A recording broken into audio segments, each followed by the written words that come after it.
My son-in-law slapped me across the face and I said nothing. The next morning, I cooked him a 5-star breakfast.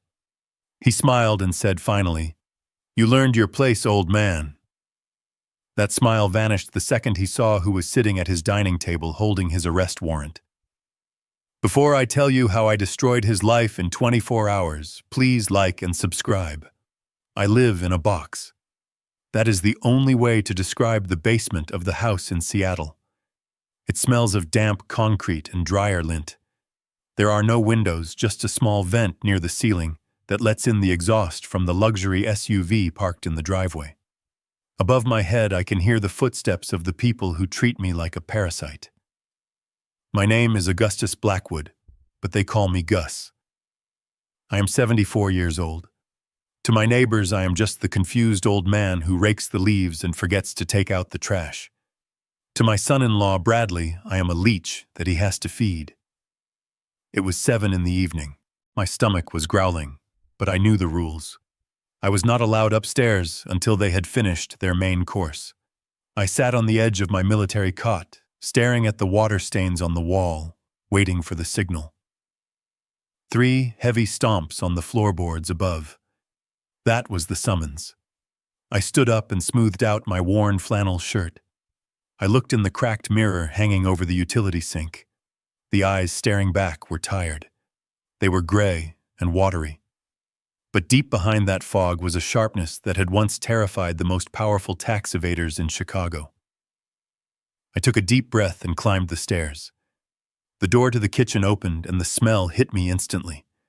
Roast beef, garlic mashed potatoes, expensive red wine. It smelled like the life I used to have. The dining room was warm. The crystal chandelier cast a golden light on the table. Bradley sat at the head of the table. He was 38 years old and wore a suit that cost more than my first car. He was red-faced and sweating slightly from the wine. My daughter Caroline sat to his right. She looked at her plate, avoiding my eyes. She always avoided my eyes these days. "You took your time," Bradley said without looking up from his steak. "The food is getting cold." I walked over to the serving counter. My dinner was set aside on a paper plate. It was the end cuts of the beef, the pieces that were mostly fat and gristle, a scoop of potatoes that had gone stiff. I did not complain. I picked up the plate. Bradley stopped chewing. He looked at me with disgust. "Did you scrub the patio today, Gus?" I nodded. "Yes, Bradley. I scrubbed it twice just like you asked." He scoffed. "You missed a spot near the grill. I saw it when I came home. You are useless. You cannot even clean a floor properly. What exactly do you contribute to this household besides consuming my oxygen?" I gripped the paper plate. My knuckles turned white. I wanted to tell him. I wanted to tell him that this house, this 3,000 square foot colonial with the granite countertops and the heated floors, it was not his. I wanted to scream that 3 years ago I sold my 4-bedroom home in Chicago, the home where I raised Caroline, the home where my wife Beatrice died in my arms. I sold it for $400,000 cash, and I gave every single penny to Bradley because he was crying about a mortgage he could not pay. I gave him my life savings to save his credit score, and in return, he put me in the basement. But I said nothing. I just stood there holding my cold dinner. Then it happened. Bradley took a bite of the roast beef I had prepared earlier that afternoon.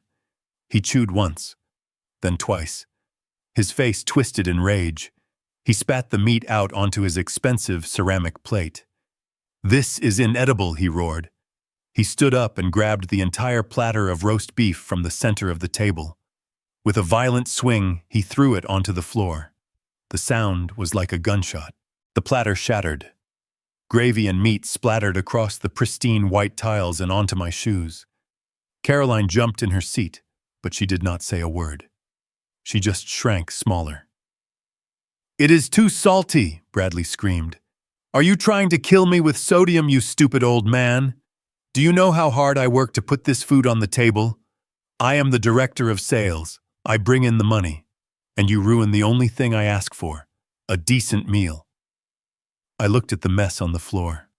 That roast beef was made with Beatrice's recipe. It was the same recipe she used to make for my birthday. It was perfect. I knew it was perfect. Bradley was just looking for a fight. He had been losing money at the online poker tables again. I knew this because I heard him screaming at his laptop at 3 in the morning. He needed to hit something, and I was the safest target. I slowly bent down. My knees cracked. I started picking up the pieces of ceramic and the ruined meat. My hands were shaking not from fear, but from a rage so cold it burned. This recipe, I whispered. It was Caroline's mother's recipe. Bradley froze. The room went silent. He walked around the table until he was standing right over me. I could smell the alcohol on his breath.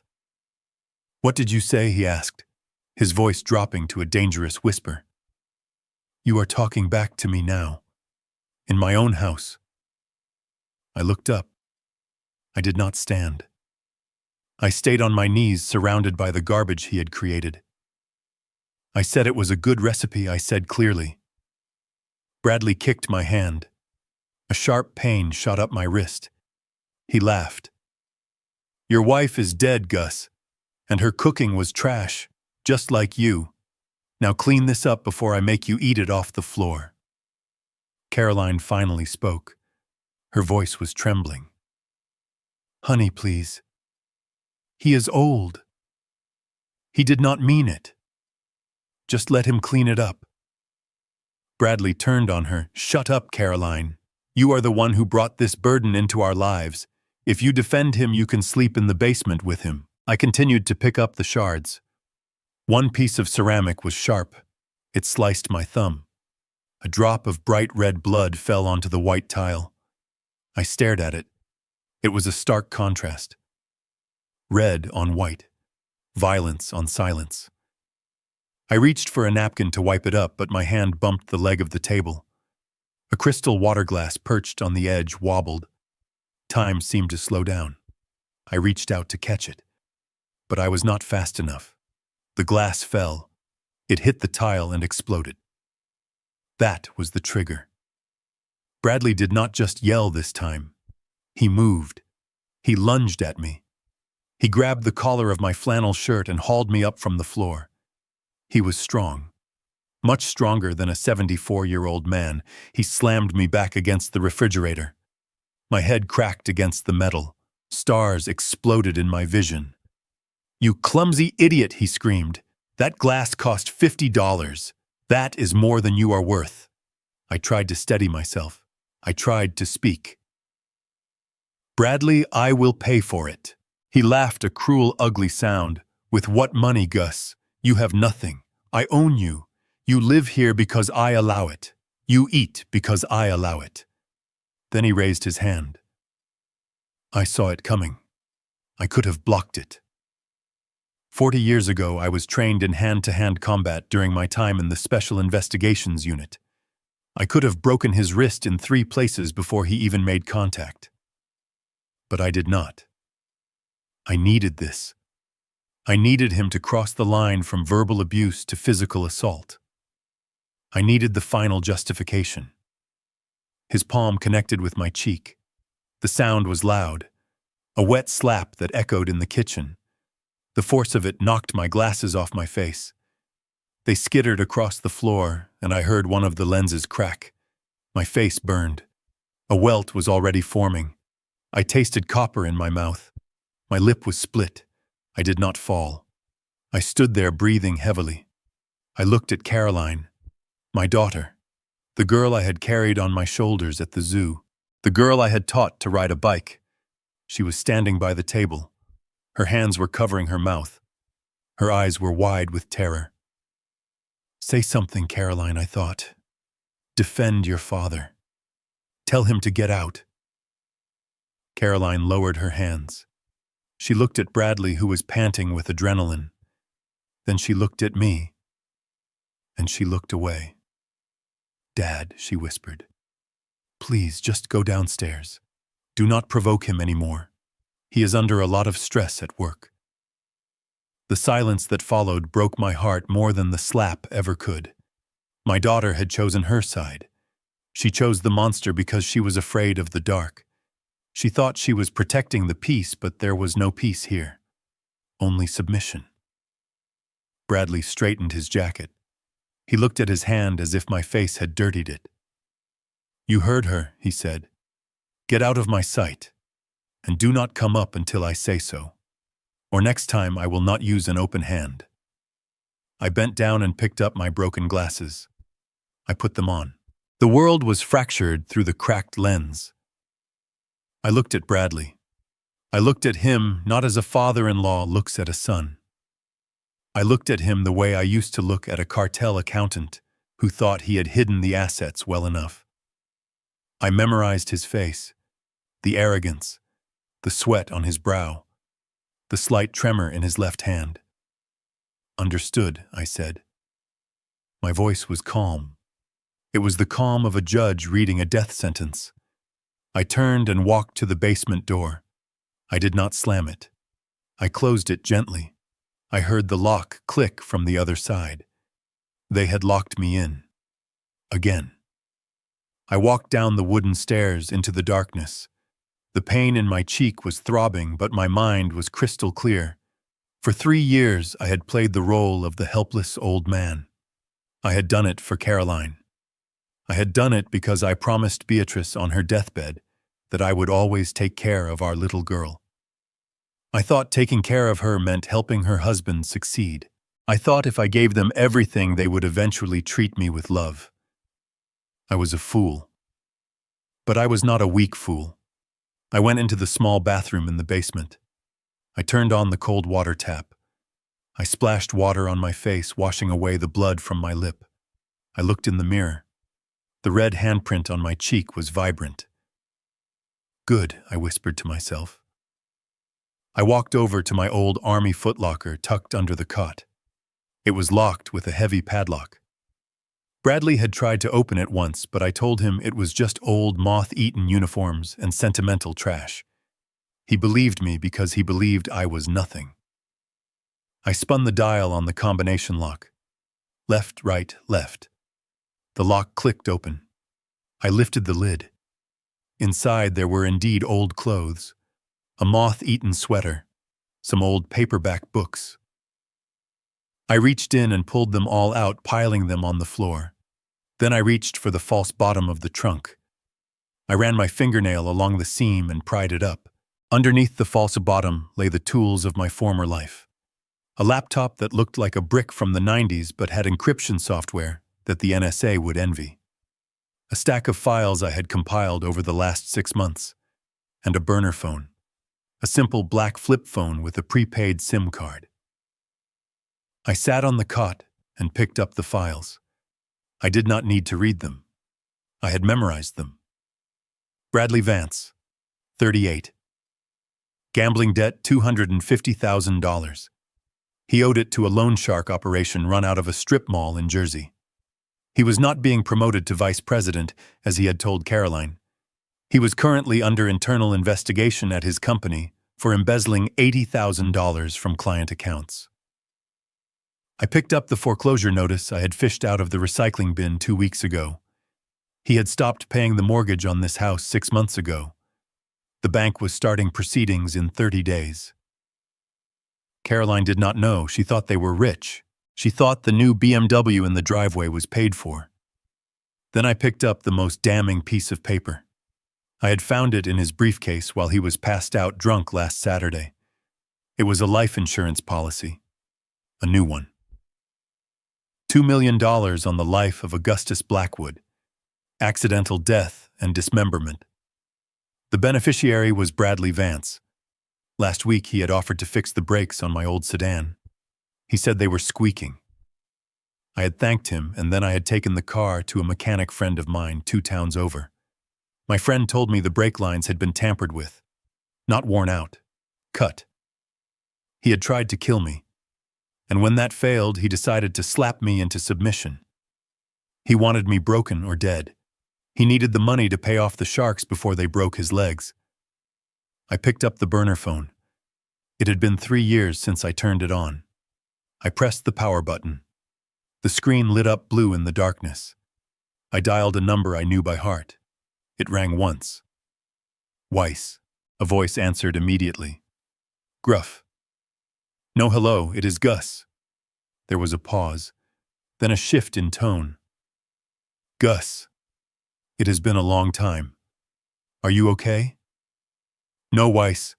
I am not okay. He crossed the line. Which line? He put his hands on me. And he has taken out a policy. He is going to try to cash me out. The voice on the other end became cold steel. Say the word, Gus. Do you want legal or do you want scorched earth? I want the Omega Protocol, I said. Weiss let out a low whistle. Omega. That is total liquidation, Gus. You are sure? I touched my cheek. It still burned. I looked up at the ceiling where I could hear the muffled sounds of the television. They were watching a sitcom. They were laughing. I am sure. I want you to buy his debt. All of it. The mortgage, the credit cards, and the gambling marker from the Jersey crew. Call your contact in Newark. Pay them whatever they want plus 10% to assign the debt to my holding company. That is going to cost you $500,000 liquid by morning, Gus. Do it. Move the funds from the Zurich account. I want to own him, Weiss. I want to own the roof over his head and the shirt on his back. And Weiss. Yeah, Gus. Get the files on the embezzlement ready. Call his CEO. Tell him we have the proof he needs to avoid a shareholder lawsuit, but he needs to come here personally to get it. Tell him to be here at 7:30 tomorrow morning. Done. Anything else? Yes. Call Agent Miller at the FBI. Tell him the man he has been looking for in the wire fraud case is sitting at 124 Maple Drive. Tell him to bring handcuffs. I closed the phone. My hands were steady. The rage was gone, replaced by the cold precision of the job. I was not a father-in-law anymore. I was an auditor. And the audit was beginning. I did not sleep. I spent the night moving. I did not need a key to get into Bradley's home office upstairs. I used a tension wrench and a pick from my kit and opened his door in 10 seconds. He snored loudly in the master bedroom down the hall. I moved like a ghost. I opened his safe. It was a cheap digital model, 1234. His arrogance made him lazy. Inside, I found the rest of the documents, the past due notices, the letters from his mistress demanding rent for her apartment. I took photos of everything with the burner phone. I went into the kitchen. I cleaned up the broken ceramic. I scrubbed the floor until it shone. Then I started to cook. If this was going to be the end of the world for Bradley, I was going to make sure he had a full stomach for it. I took the expensive steaks out of the freezer, the ones he was saving for his boss. I took the eggs, the bacon, the imported cheese. I cooked all night. The smell of bacon and searing meat filled the house. At 6 a.m, Caroline came down. She looked terrible. Her eyes were puffy from crying. She saw me at the stove flipping pancakes. She saw the bruise on my face. Dad, she whispered. What are you doing? I am making breakfast, Carolyn. She hugged herself. You should not be doing this. You should be resting. I am so sorry about last night. He has a temper. I flipped a pancake. It landed perfectly. It is okay, Caroline. Go wake your husband. Tell him breakfast is served. She looked at me like I was crazy, but she was too weak to argue. She went upstairs. 10 minutes later, I heard the heavy footsteps. Bradley came down the stairs. He was wearing his silk robe. He looked at the table. It was set with the good china. There were stacks of pancakes, crispy bacon, scrambled eggs with truffles, steaks seared to medium rare, a bottle of champagne on ice. He stopped. He looked at me. Then a slow, smug smile spread across his face. Well, well, well, he said. Look at this. I guess the discipline worked. You finally learned your lesson, didn't you, Dad? You realized who is the king of this castle. I pulled out the chair at the head of the table. His chair. And I sat down. Bradley's smile faltered. What are you doing, Gus? Get out of my chair. Sit down, Bradley, I said. I gestured to the chair opposite me. The guest chair. His face turned red. Are you deaf, old man? I said, move.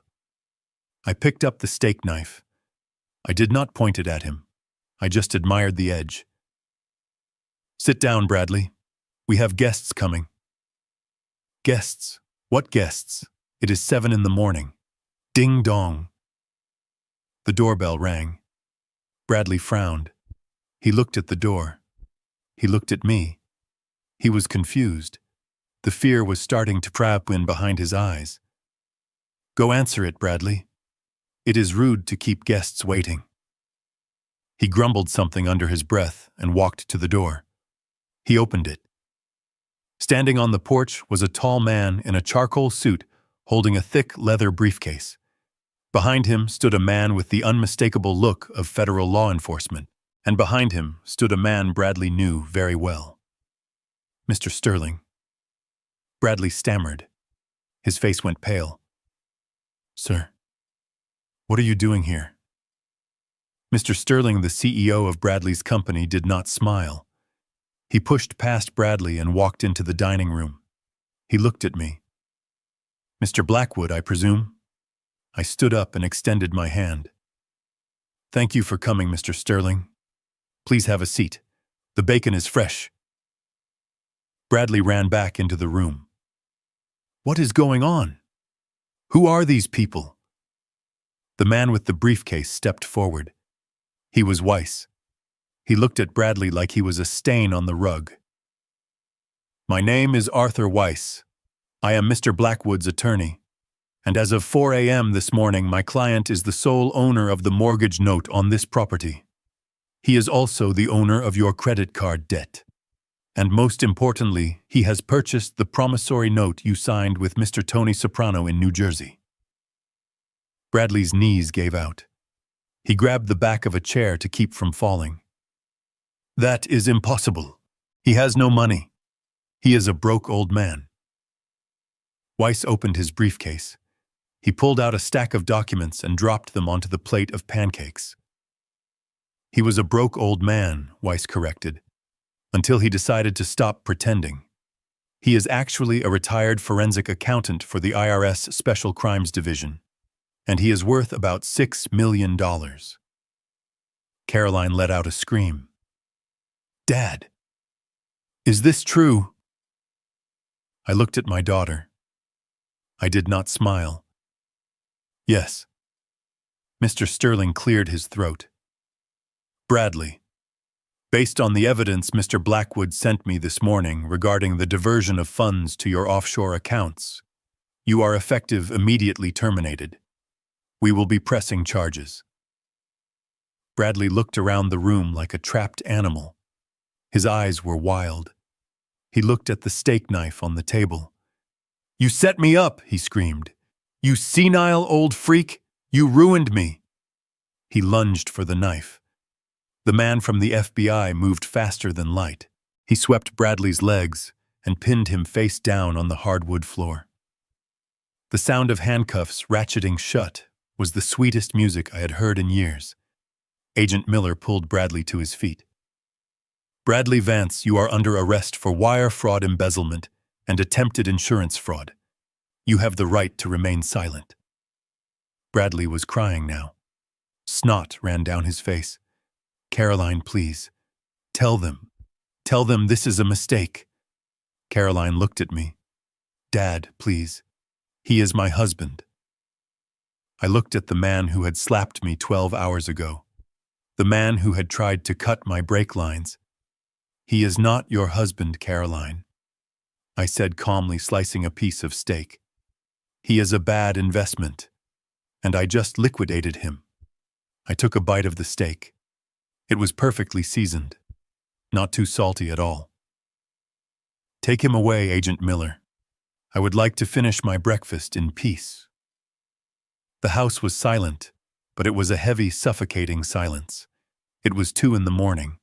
The air conditioning hummed a low, monotonous drone that masked the sound of my footsteps on the stairs. I did not need a flashlight. I had memorized the layout of this house the day I bought it for them. I knew exactly which floorboard on the landing creaked and which step on the staircase was slightly uneven. I moved through the darkness not as an old man with bad knees, but as a shadow. My breathing was shallow and controlled, a rhythm I had perfected during stakeouts in freezing warehouses in Detroit 30 years ago. I reached the second-floor hallway. The door to the master bedroom was closed. I could hear the faint, rhythmic snoring of the man who had struck me. He was sleeping the deep, dreamless sleep of the arrogant confident that his violence had secured his dominance. He believed I was cowering in the basement, icing my cheek and contemplating my own worthlessness. He was wrong. I was standing 10 feet away from him, and I was not afraid. I was working. I slipped past their bedroom and approached the door to his home office. It was locked, of course. Bradley liked to play the part of the important executive with sensitive files.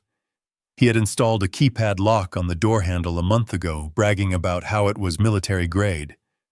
It was a $40 piece of plastic he bought online. I didn't even bother with my lockpicks. I slid a thin shim of metal cut from a soda can I found in the recycling bin between the door jamb and the latch. I felt the spring give way. With a soft click, the door swung inward. I stepped inside and closed the door behind me. The room smelled of him. It was a mixture of expensive cologne, stale cigar smoke, and the metallic tang of fear that he tried to mask with bravado. The street lamp outside cast long skeletal shadows across the Persian rug I had paid for. I didn't turn on the light. I didn't need to. I walked over to the oversized mahogany desk, a ridiculous piece of furniture that made him look like a child playing dress-up. I reached into the pocket of my trousers and pulled out a pair of thin white cotton gloves. I pulled them on slowly, flexing my fingers. The fabric was cool against my skin. This was a ritual. For 40 years, putting on these gloves meant that the person on the other end of my investigation was already finished. They just didn't know it yet. I was no longer Gus, the father-in-law. I was the auditor, and the books were about to be opened. I bypassed the desk drawers. I knew there was nothing of value there, just empty threats and unpaid bills he wanted me to see. I went straight to the corner of the room behind the wet bar. He had moved the large oil painting of a sailboat to reveal the wall safe. I almost laughed. It was a classic mistake. He had bought a vintage mechanical safe, a heavy steel beast with a rotary dial, thinking it looked prestigious. He probably thought it made him look like a banker from the 20s. He didn't realize that mechanical safes, unlike digital ones, talk to you if you know how to listen. They have a heartbeat. They have a pulse. And Bradley had just given me a patient on the operating table. I pulled the stethoscope from my waistband. It was an old Litman I had kept from a medical fraud case in '98. I placed the earpieces in my ears, blocking out the hum of the house, the wind outside, and the sound of my own blood rushing in my head. The world narrowed down to the cold circle of the diaphragm against the steel door of the safe. I rested my gloved fingers on the cold dial. I closed my eyes. I didn't need to see the numbers. I needed to feel them. I spun the dial clockwise to clear the mechanism. The whir of the tumblers was loud and gritty through the stethoscope. It sounded like gravel grinding together. He hadn't serviced this thing in years. Good. Friction was my friend. I began to turn the dial counter clockwise slowly. Very slowly. My fingers were light-sensitive to the micro-vibrations in the metal. Tick, tick, tick. I listened for the contact points. The drive cam engaging the wheel pack. Most people think safe cracking is about guessing numbers. It is not.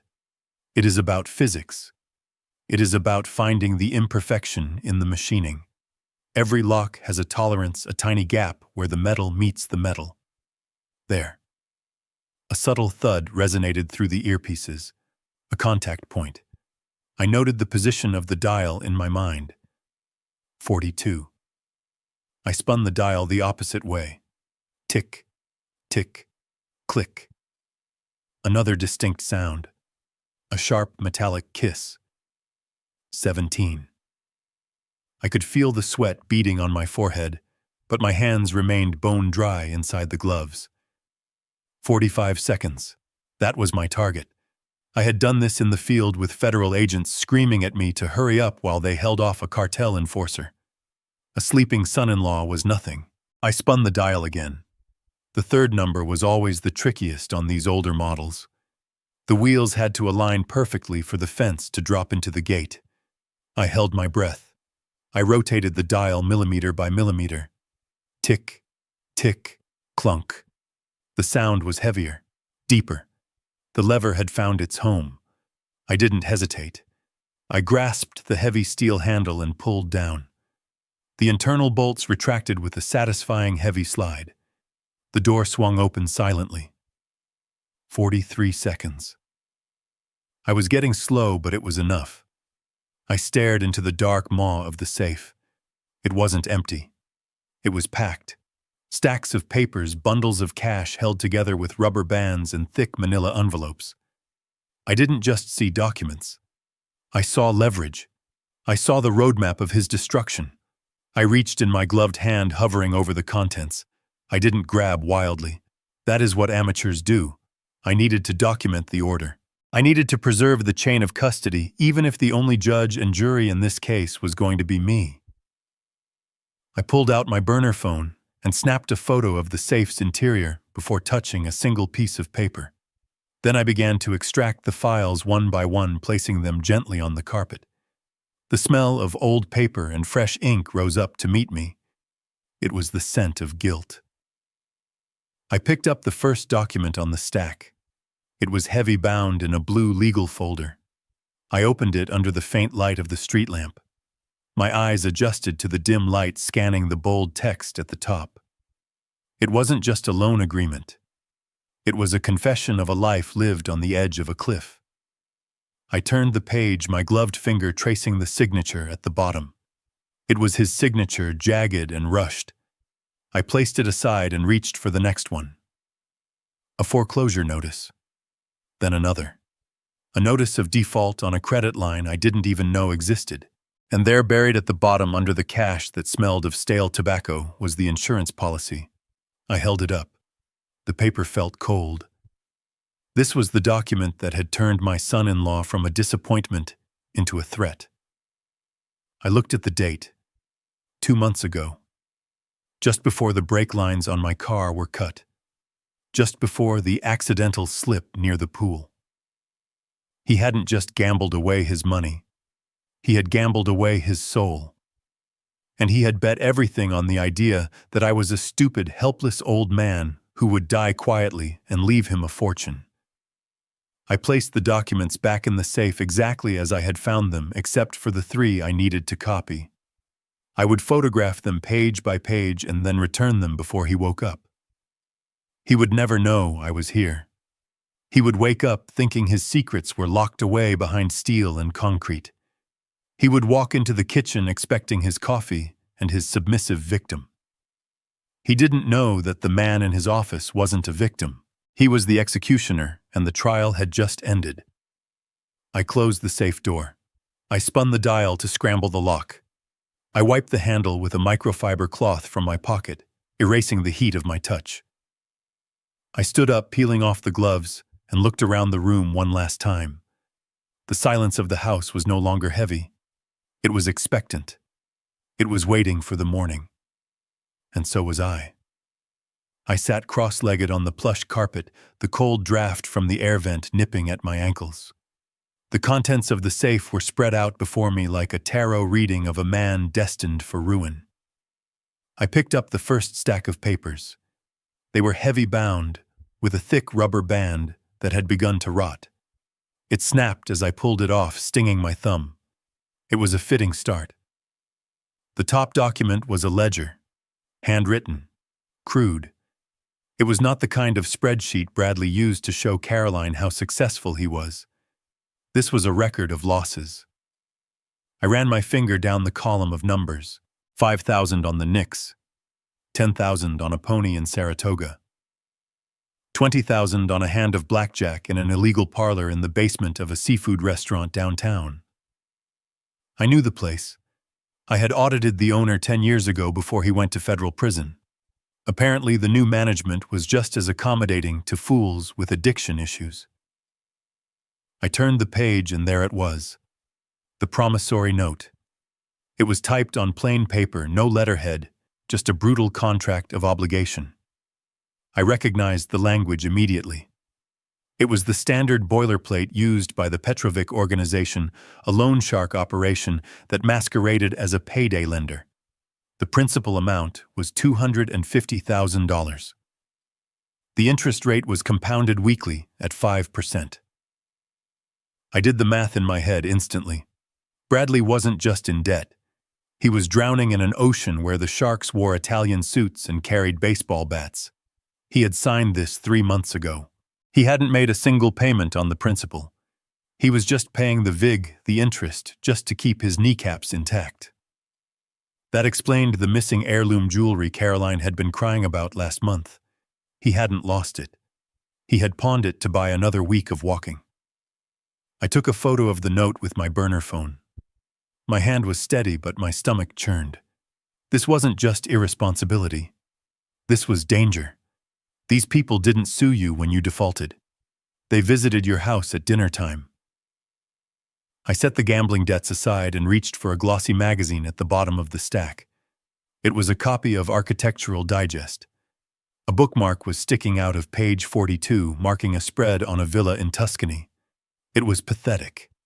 He was fantasizing about European estates, while his own castle was made of sand.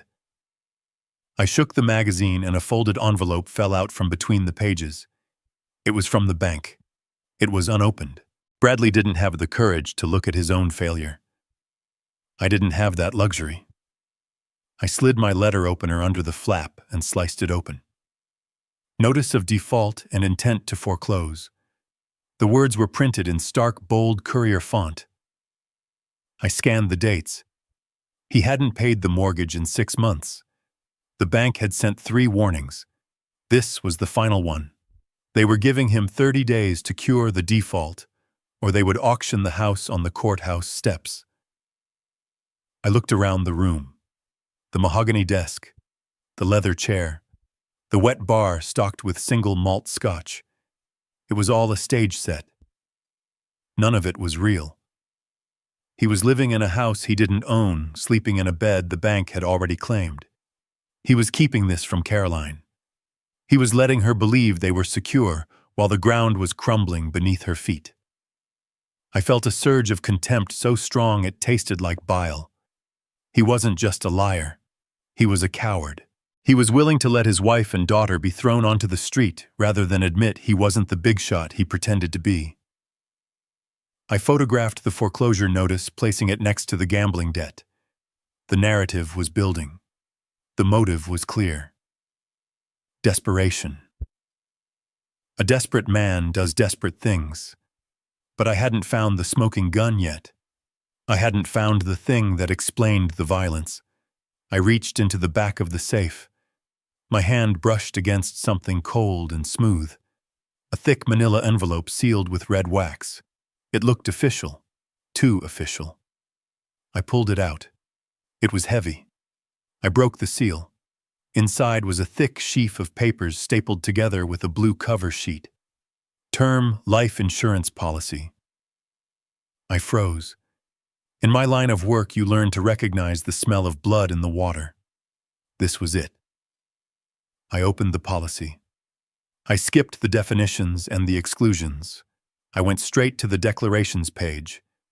Insured Augustus Blackwood. Beneficiary Bradley Vance. Coverage amount $2 million. Effective date August 15th. August 15th, 2 months ago. I stared at the date. My mind raced back, rewinding the tape of the last 8 weeks. I remembered the day he asked for my social security number. He said he needed it to claim me as a dependent on his taxes to save money. He said it would help the family. I had given it to him because I was playing the part of the senile, compliant old man. I had signed a stack of papers he put in front of me, telling me they were just medical release forms for my doctor. I had signed my own death warrant. I flipped to the writer's section. Double indemnity for accidental death. If I died in an accident, the payout doubled to $4 million. $4 million.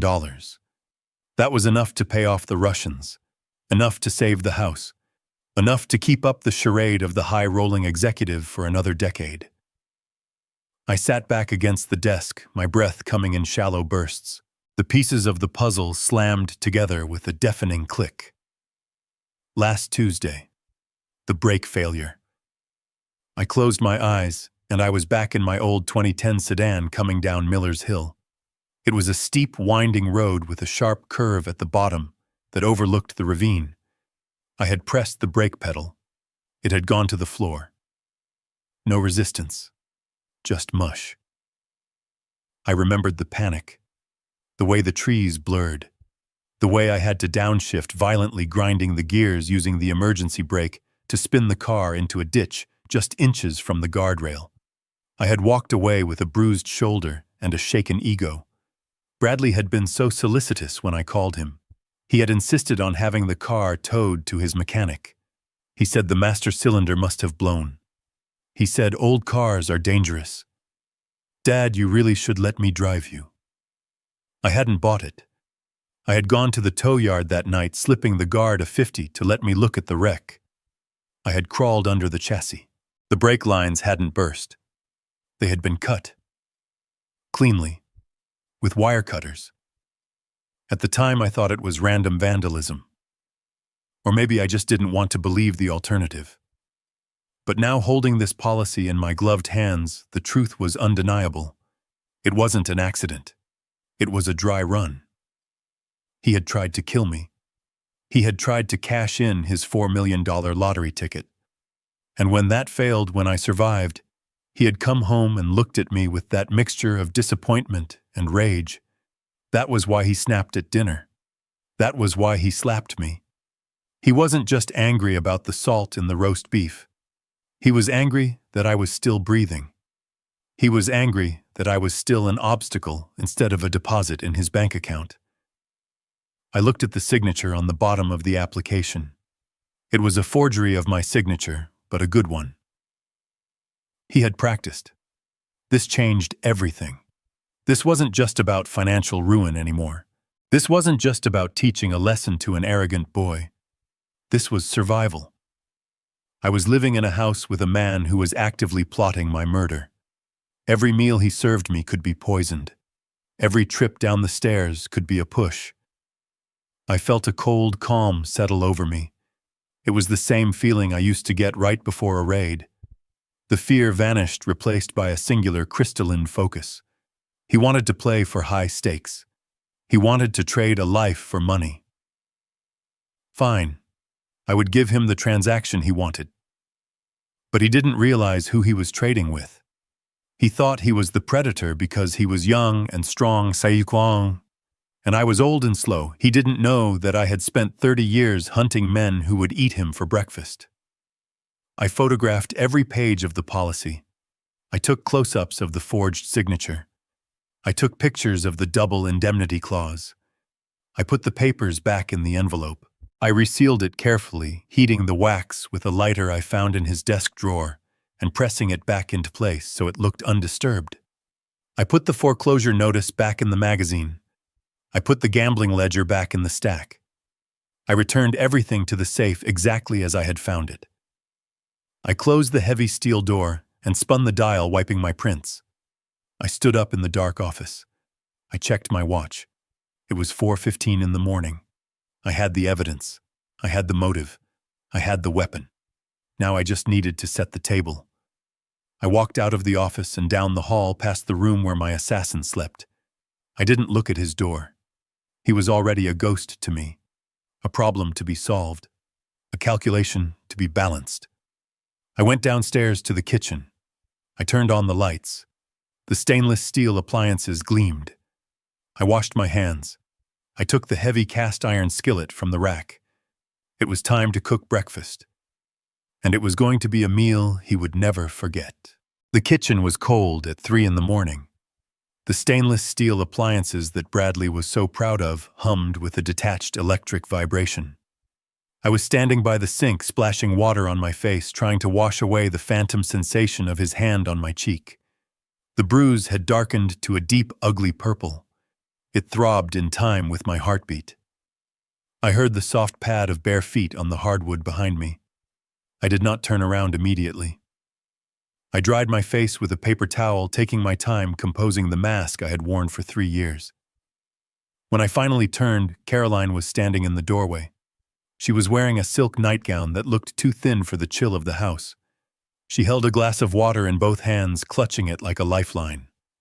In the harsh light of the undercabinet LEDs, she looked old. Not the kind of old that comes from years lived well, but the kind that comes from years of erosion. She looked like a statue that had been left out in the acid rain. "Dad," she whispered. Her voice was brittle. "You are still awake." I looked at her. I looked at the dark circles under her eyes. I looked at the way she stood, slightly hunched, as if expecting a blow. "I cannot sleep, Caroline," I said. "My face hurts." She flinched. She took a sip of water, her eyes darting away from the mark on my skin. "I am sorry, Dad. I really am. He feels terrible about it. He told me. He has just been under so much pressure with the merger." The merger. Another lie. There was no merger. There was only embezzlement and debt. He did not feel terrible. "Caroline," I said softly. He felt powerful. There is a difference. She stepped into the room, lowering her voice further, glancing nervously toward the ceiling, as if the man upstairs could hear our thoughts. "Please do not talk like that. If he hears you, look, just keep your head down for a few more days. He is going to get the promotion on Monday. The vice president position. Once that happens, everything will change. He will be happier. He will treat us better." I leaned against the counter. I looked at my daughter, Shirley looked at her. I saw the desperation in her eyes. She was not protecting him because she loved him. She was protecting him because she was terrified of the alternative.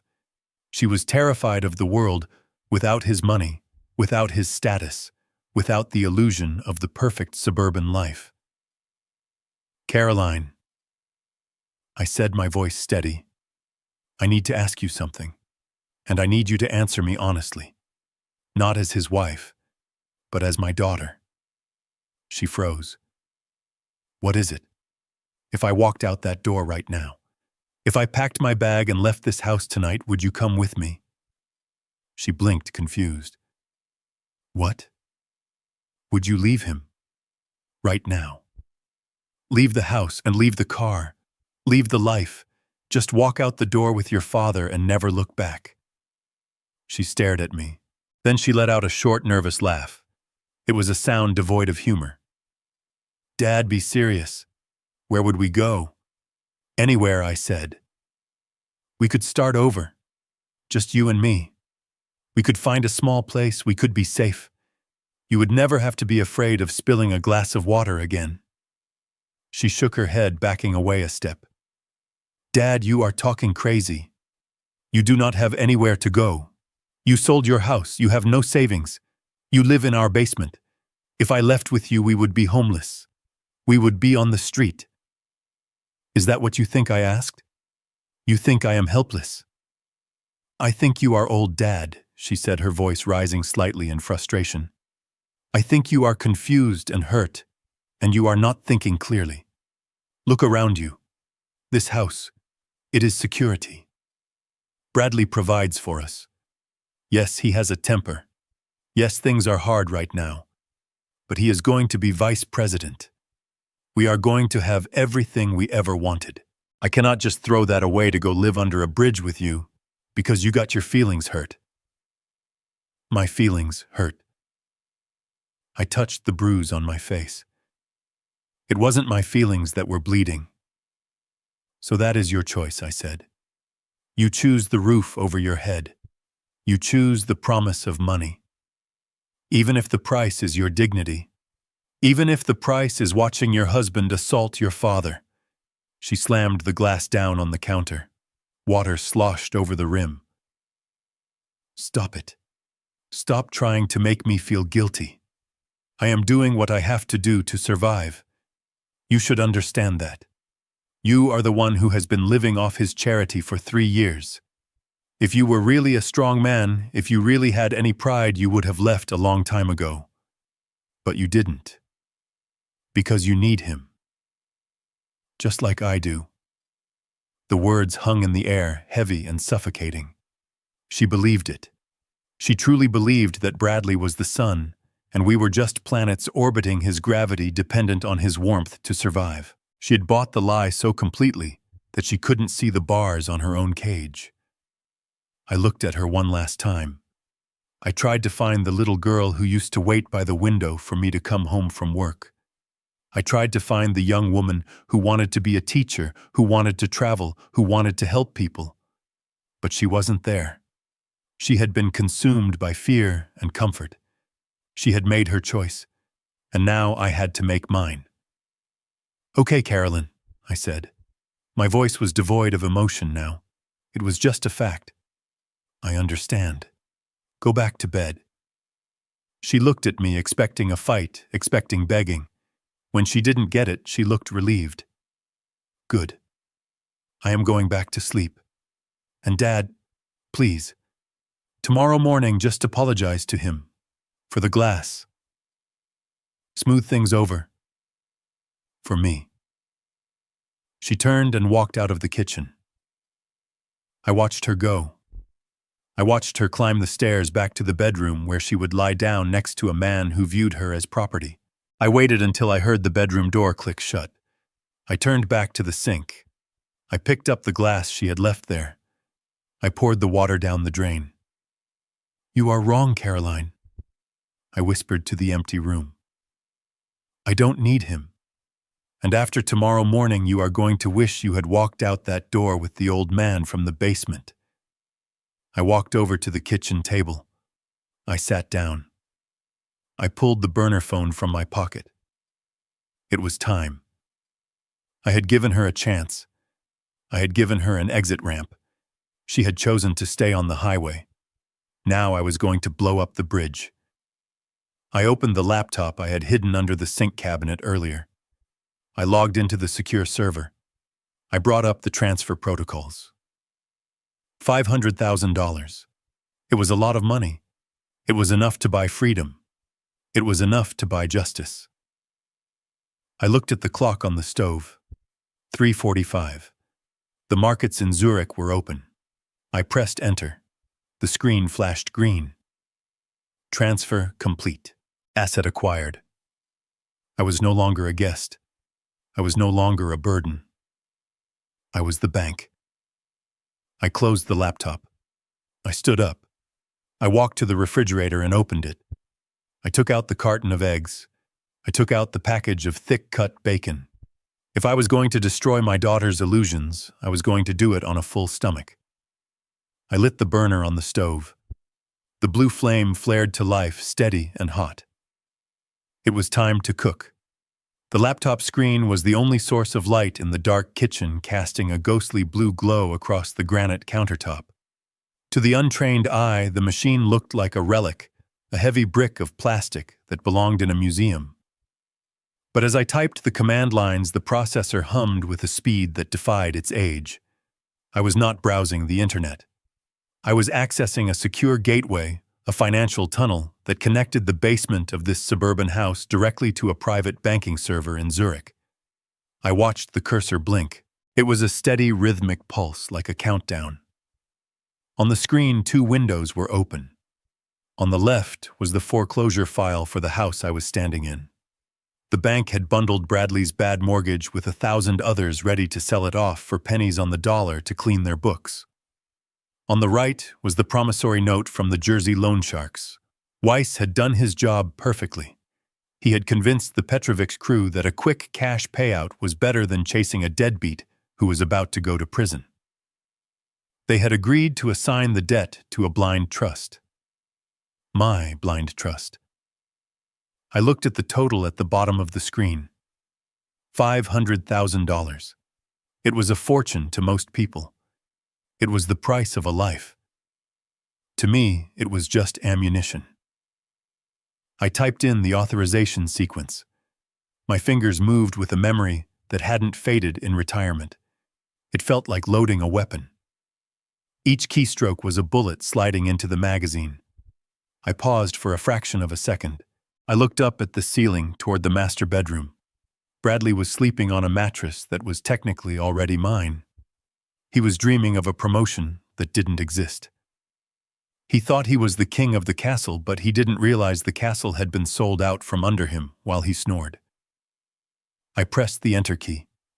The sound was a sharp plastic click in the silence of the kitchen.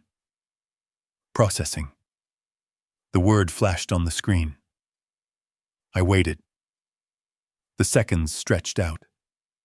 I imagined the digital signal racing across the ocean through fiber optic cables under the Atlantic, penetrating the firewalls of the Swiss bank. I imagined the money moving a silent, invisible river of power flowing from my secret past into my painful present. Approved. The screen changed. A new window popped up, crisp and official. Transaction complete. Funds transferred. Asset title reassigned. New lineholder of record Augustus Blackwood. I stared at my name on the screen. It looked different there. It didn't look like the name of a senile old man who forgot to take out the trash. It looked like the name of a predator. I owned him. I owned the roof over his head. I owned the debt that terrified him. I owned the very ground he walked on. He was no longer my son-in-law. He was my tenant. And he was in default. I closed the laptop. The snap of the lid sounded like a judge's gavel striking the bench. I slid the computer back into its hiding spot, beneath the false bottom of the sink cabinet. I stood up and stretched my back, cracking. The adrenaline was fading, replaced by a cold, hard resolve. The legal trap was set. The cage door was closed. Now I just had to wait for the animal to wake up. I walked over to the refrigerator and pulled out the carton of eggs. I placed them on the counter next to the slab of bacon. I looked at the knife block. I pulled out the chef's knife. I tested the edge with my thumb. It was sharp. It was 4:10 in the morning. The sun wouldn't be up for another 2 hours. But for Bradley Vance, the long, dark night was just beginning. I turned on the stove. The gas hissed and caught. I had work to do. Breakfast wasn't going to cook itself. At 7 o'clock exactly, I stood in front of the small, cracked mirror in the basement bathroom. The man staring back at me was not the shuffling gardener who lived under the stairs. That man had vanished during the night. In his place stood Augustus Blackwood. I had reached into the very back of the mothballed footlocker and pulled out the garment bag I had not unzipped in 15 years. The zipper had hissed like a waking snake. Inside was my charcoal gray wool suit. It was bespoke, tailored in Chicago in 1998. It was the suit I was wearing when I walked into the federal courthouse and testified against the Gambino money laundering operation. It was the suit I wore when I watched the judge sentence a man who thought he was untouchable to 3 consecutive life sentences. It smelled faintly of cedar and old justice. I put it on. The trousers were a little loose at the waist. I had lost weight living on Bradley's scraps, but the shoulders still fit perfectly. I buttoned the crisp white shirt. I tied my silk tie in a perfect double Windsor knot. I polished my black Oxfords until they gleamed like obsidian. I ran a comb through my gray hair. The bruise on my cheek was still there, a purple badge of honor, but it no longer looked like a wound. It looked like war paint. I adjusted my cuffs. I was not dressed for breakfast. I was dressed for court. I went upstairs. The kitchen was already filled with the heavy, savory scent of victory. I had timed everything to the second. The thick-cut bacon was draining on paper towels, crisp and mahogany brown. The scrambled eggs were fluffy and laced with the last of the truffle oil I found hidden in the pantry. The steaks were resting on the cutting board, their juices mingling with the rosemary butter. I plated the food. I did not use the paper plates I was usually relegated to.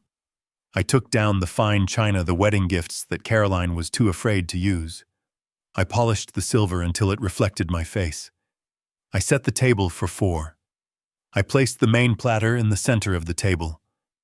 It was a feast fit for a king or a condemned man.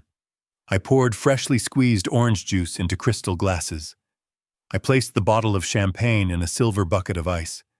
It was a theatrical display, a stage set for the final act. I heard the floorboards creak above me. The beast was awake. I heard the shower run. I heard the heavy thud of his footsteps moving back and forth. He was getting ready. He was probably practicing his acceptance speech in the mirror. He thought today was his coronation. He had no idea it was his execution. 10 minutes later, Bradley walked into the kitchen. He stopped dead in the doorway. He was wearing his best navy suit, the one he saved for board meetings. His hair was slicked back. He looked every inch the corporate climber. He blinked, looking at the spread on the table. He looked at the steaks. He looked at the champagne. Then he looked at me. He didn't notice the coldness in my eyes. He only saw the servitude. A slow, arrogant grin spread across his face. It was the smile of a man who believes he has finally broken a wild horse. "Well, look at this," he said, his voice dripping with satisfaction. He walked over to the table and picked up a piece of bacon, popping it into his mouth. "I guess a little discipline goes a long way, doesn't it, Gus? I honestly didn't think you had it in you. I thought you were too stubborn. But look at you. Cooking, cleaning, and even playing dress-up." He reached out and flicked the lapel of my suit. "Where did you dig this relic up?" "The Salvation Army bin. You look like an undertaker." I did not flinch. I did not look down. I stood straight, my hands clasped behind my back. "I thought we should mark the occasion, Bradley," I said, my voice level. "It is a big day." He laughed. A bark of a laugh. "You are damn right it is a big day." He pulled out his chair, the chair at the head of the table, and sat down. He spread his napkin over his lap with a flourish. "Today is the day I finally get what I deserve." Sterling called a meeting for 7:30 sharp. He never comes to people's houses unless it is big news. He is going to offer me the VP of Operations role. I can feel it. The salary bump alone is going to put us in a different tax bracket. I watched him pour himself a glass of orange juice. He was so confident. He had constructed an entire reality where he was the hero and everyone else was a supporting character. He didn't know that Mr. Sterling wasn't coming to promote him. He was coming to fire him before the indictment unsealed. "That is impressive, Bradley," I said. "Vice President, that carries a lot of responsibility. Fiduciary responsibility." He waved his hand dismissively, grabbing a fork and stabbing a steak. "You wouldn't understand, Gus. It is high-level finance. It is about vision. It is about taking risks that small people like you are too afraid to take. That is why I am sitting here, and you are, well, you are you." He cut a piece of meat and chewed it with relish. "This is actually good. See? When you apply yourself, you can actually be useful. Maybe if I get this raise, we can get you a new uniform. Something a little less funeral parlor." He laughed again at his own joke. He was relaxed. His guard was completely down. He was eating the food I cooked, sitting in the house I owned, waiting for the boss I had summoned. He checked his Rolex. 7:15. They will be here any minute. Make sure the coffee is hot. And Gus, when they get here, I want you to make yourself scarce. Go back to the basement. I don't want you embarrassing me in front of the CEO. You can come up and clear the table after we are done. I walked over to the stove and picked up the coffee pot. The steam rose in the air. I walked behind him. I could see the back of his neck. Vulnerable. Exposed. I am afraid I cannot do that, Bradley, I said, pouring coffee into his cup. He stopped eating. He turned in his chair, his face darkening. Excuse me. What did you say? I said I cannot go to the basement, I replied. I placed the coffee pot down on the counter with a deliberate clink. I have a meeting, too. He stared at me as if I had started speaking a foreign language. You have a meeting? With who? The ghosts in your head. Sit down, Gus, before you ruin my morning. I did not sit down. I walked to the head of the table. I stood over him. For the first time, he seemed to notice that something was wrong. He noticed that I wasn't trembling. He noticed that I wasn't looking at the floor. He noticed that the old man in the suit was looking at him with the cold, dead eyes of a predator. My meeting is with the same people as yours, Bradley, I said. He stood up his chair, scraping loudly against the floor. What the hell are you talking about? Have you lost your mind? Ding dong. The doorbell cut through the tension like a knife. Bradley jumped. He looked at the door, then back at me. His arrogance wavered for a split second, replaced by confusion. He smoothed his tie. He took a deep breath, putting his mask back on. Get in the kitchen, he hissed at me. Do not make a sound. I will deal with you later. He turned and walked toward the front door, his stride confident, his chest puffed out. He was walking toward his coronation. I picked up my coffee cup and took a sip. It was black and bitter, just the way I liked it. I didn't go to the kitchen. I turned and faced the foyer, waiting for the show to begin. The doorbell rang again, a sharp, impatient sound that seemed to vibrate through the floorboards. Bradley jumped. He looked at the door, then back at me, then at Sterling, who was calmly chewing a piece of bacon. The reality of his situation was fracturing around him, but he was still clinging to the wreckage of his delusion. He genuinely believed this was a mistake. He believed he could talk his way out of it because talking was the only skill he had ever mastered. Who else is here? Bradley whispered. His voice was trembling. I nodded toward the hallway. Why don't you go see? I think they are waiting for an invitation. Bradley stumbled backward. He turned and walked into the foyer, his movements jerky and uncoordinated. He looked like a marionette whose strings were being cut one by one. I watched him from the head of the table. Sterling watched him too, a look of cold, professional curiosity on his face. He thinks you are here to give him a corner office, Sterling said quietly. He thinks a lot of things, Richard, I replied. Most of them are wrong. We heard the front door open wider. We heard the murmur of voices, low, official, not the voices of friends. Then Bradley backed into the dining room. His hands were raised to chest-level palms out in a gesture of surrender. His face was the color of old ash. Following him into the room was a man I had not seen in 10 years, but whose face was etched into my memory. Agent Thomas Miller of the FBI's White-Collar Crimes Division. He hadn't aged well. His face was lined, his hair was thinning, but his eyes were the same. Sharp, predatory. He wore a cheap windbreaker over a shirt and tie, the uniform of a man who spent his life hunting people who wore suits like Bradley's. Behind him, flanked by 2 uniformed police officers, was Arthur Weiss. My lawyer. My friend. He was clutching a leather briefcase to his chest, like a shield. He looked out of place in the domestic setting, a creature of courtrooms and boardrooms standing in a suburban dining room. Bradley backed up until he hit the sideboard. The crystal glasses rattled. Agent Miller Bradley stammered. I don't understand. Is this about the audit? I told compliance I would have those reports. Miller ignored him. He looked around the room, taking in the lavish breakfast, the champagne, the tension. Then his eyes landed on me. He smiled a tight, grim expression. "Gus," he said, "you look like hell. Who hit you?" I touched my cheek. "It is nothing, Tom. Just a workplace hazard." Miller turned his gaze to Bradley. The smile vanished. "So this is the guy. This is him," I confirmed. Bradley looked between us. "You know him too. You know the FBI." I didn't answer. I gestured to the empty chairs. "Gentlemen, please. Sit. The food is getting cold." Weiss walked over and placed his briefcase on the table right next to Sterling's folder. He opened the latches with a loud snap.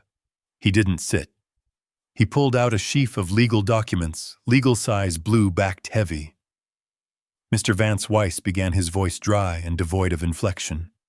"I am here representing Mr. Blackwood in a private capacity. However, Agent Miller is here in an official one." Bradley looked at the badge on Miller's belt. "Official. What? Am I under arrest?" Miller pulled a pair of handcuffs from his back pocket. He looped them over his finger, twirling them casually. "Not yet, kid. We are just here to have a conversation. But depending on how this conversation goes, you might want to get comfortable with the idea of metal jewelry." Bradley looked at Caroline, who had appeared at the top of the stairs, drawn by the noise. She was clutching the banister, her face white. "Brad," she whispered. "What is happening? Who are these people?" Bradley looked at his wife, then at me. "Help me," he mouthed. It was pathetic. He was asking the man he abused to save him from the consequences of his own actions. I sliced a piece of steak. The knife scraped against the china. "Sit down, Caroline," I said without looking up. "You need to hear this too." Weiss cleared his throat. He picked up the first document.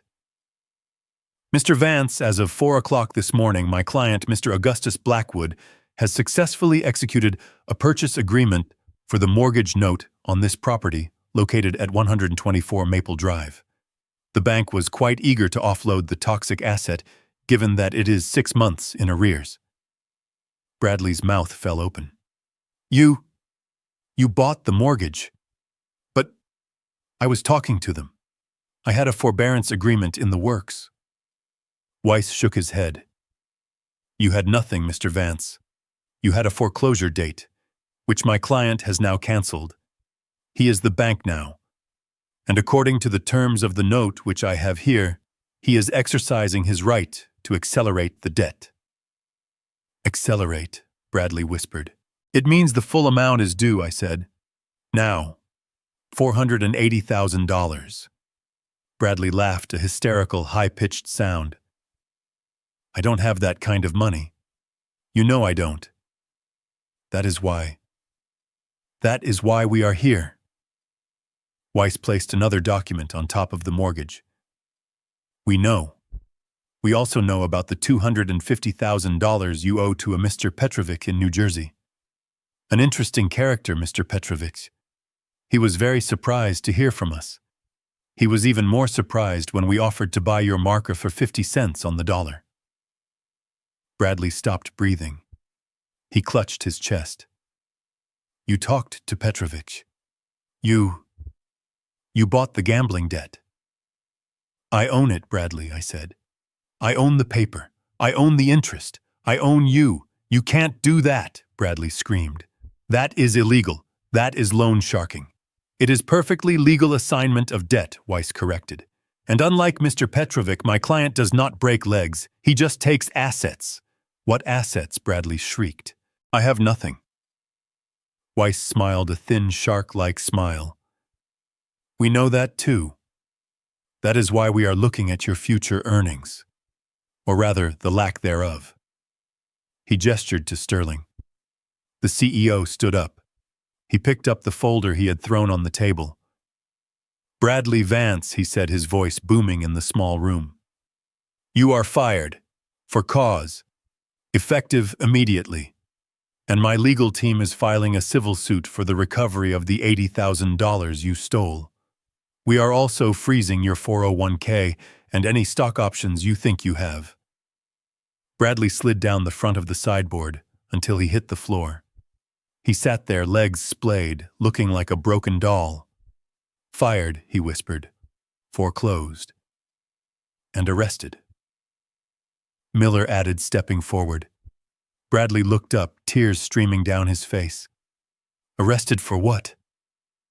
I didn't hurt anyone.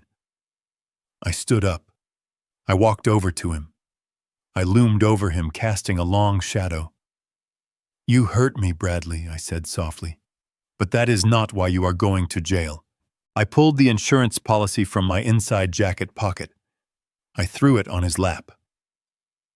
You are going to jail because you took out a $2 million policy on my life without my consent, I said.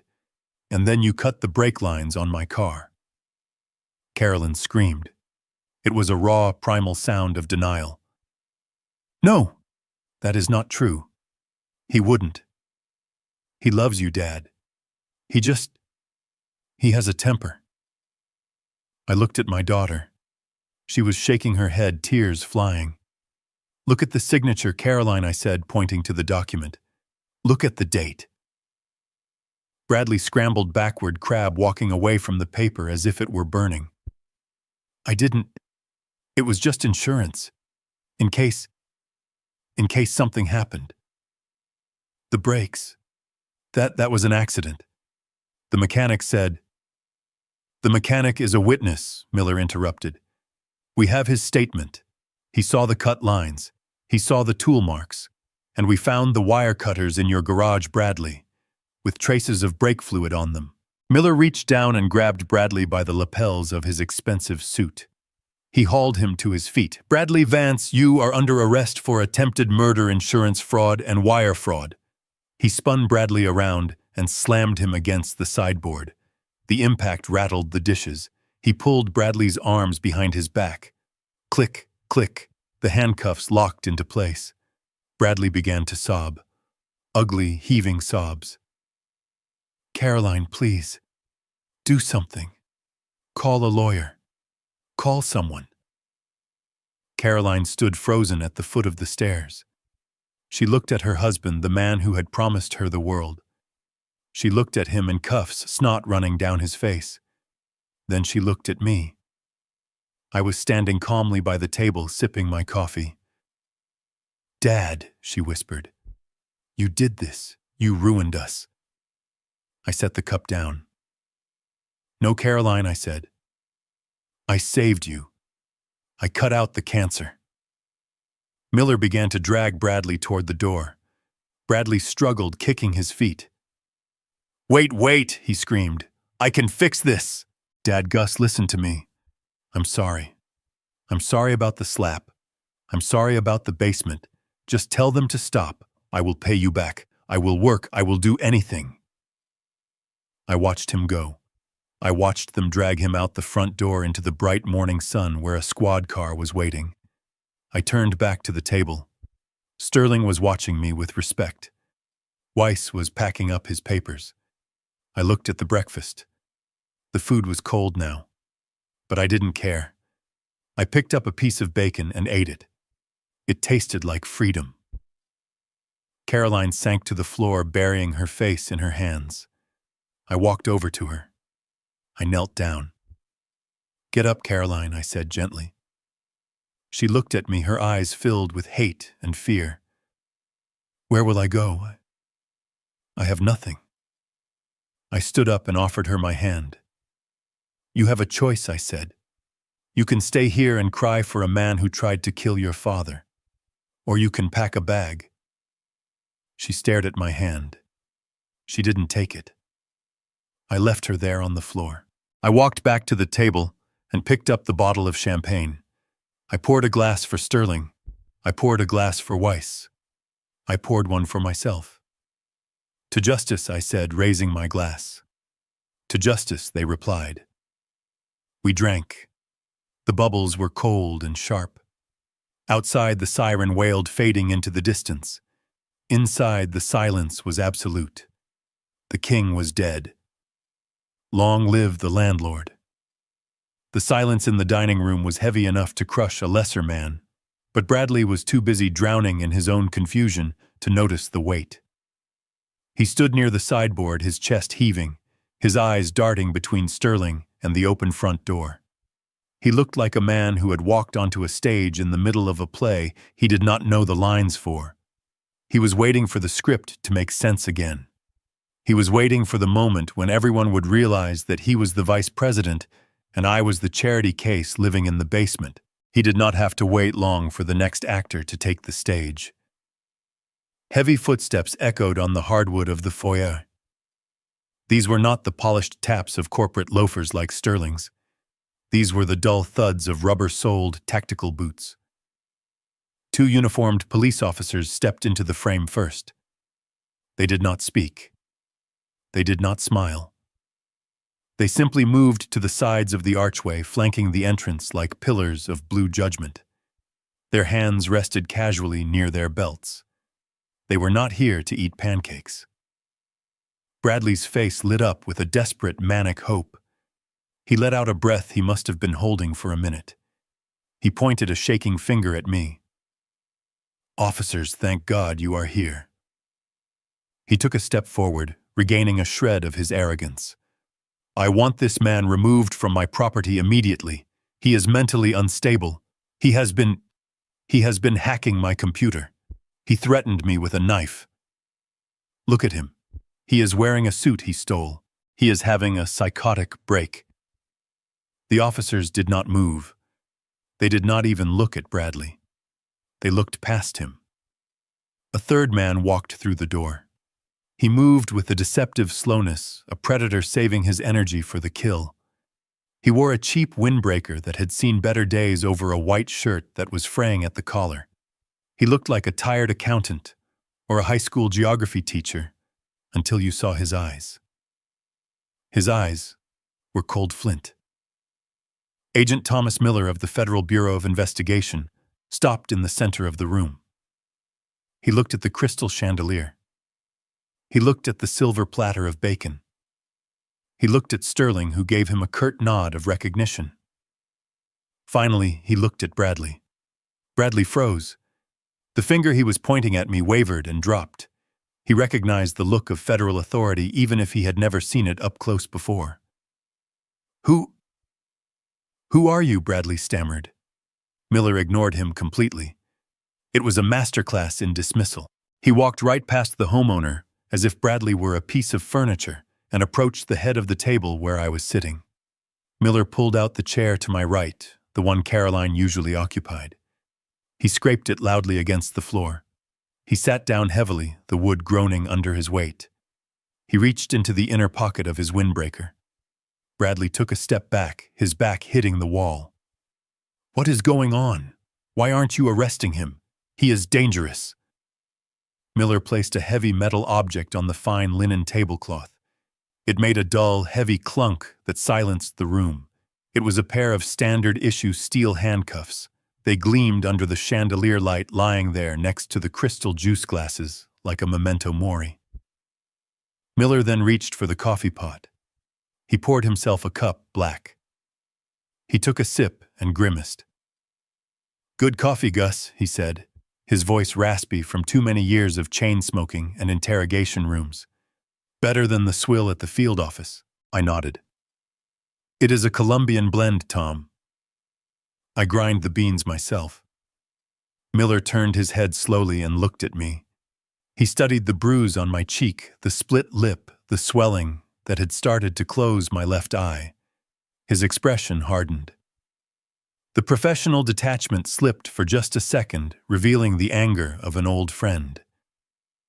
"You look like you went 10 rounds with a truck," he said quietly. I took a bite of my eggs. It was a disagreement about seasoning Tom. Nothing I could not handle. Miller hummed a low sound in his throat.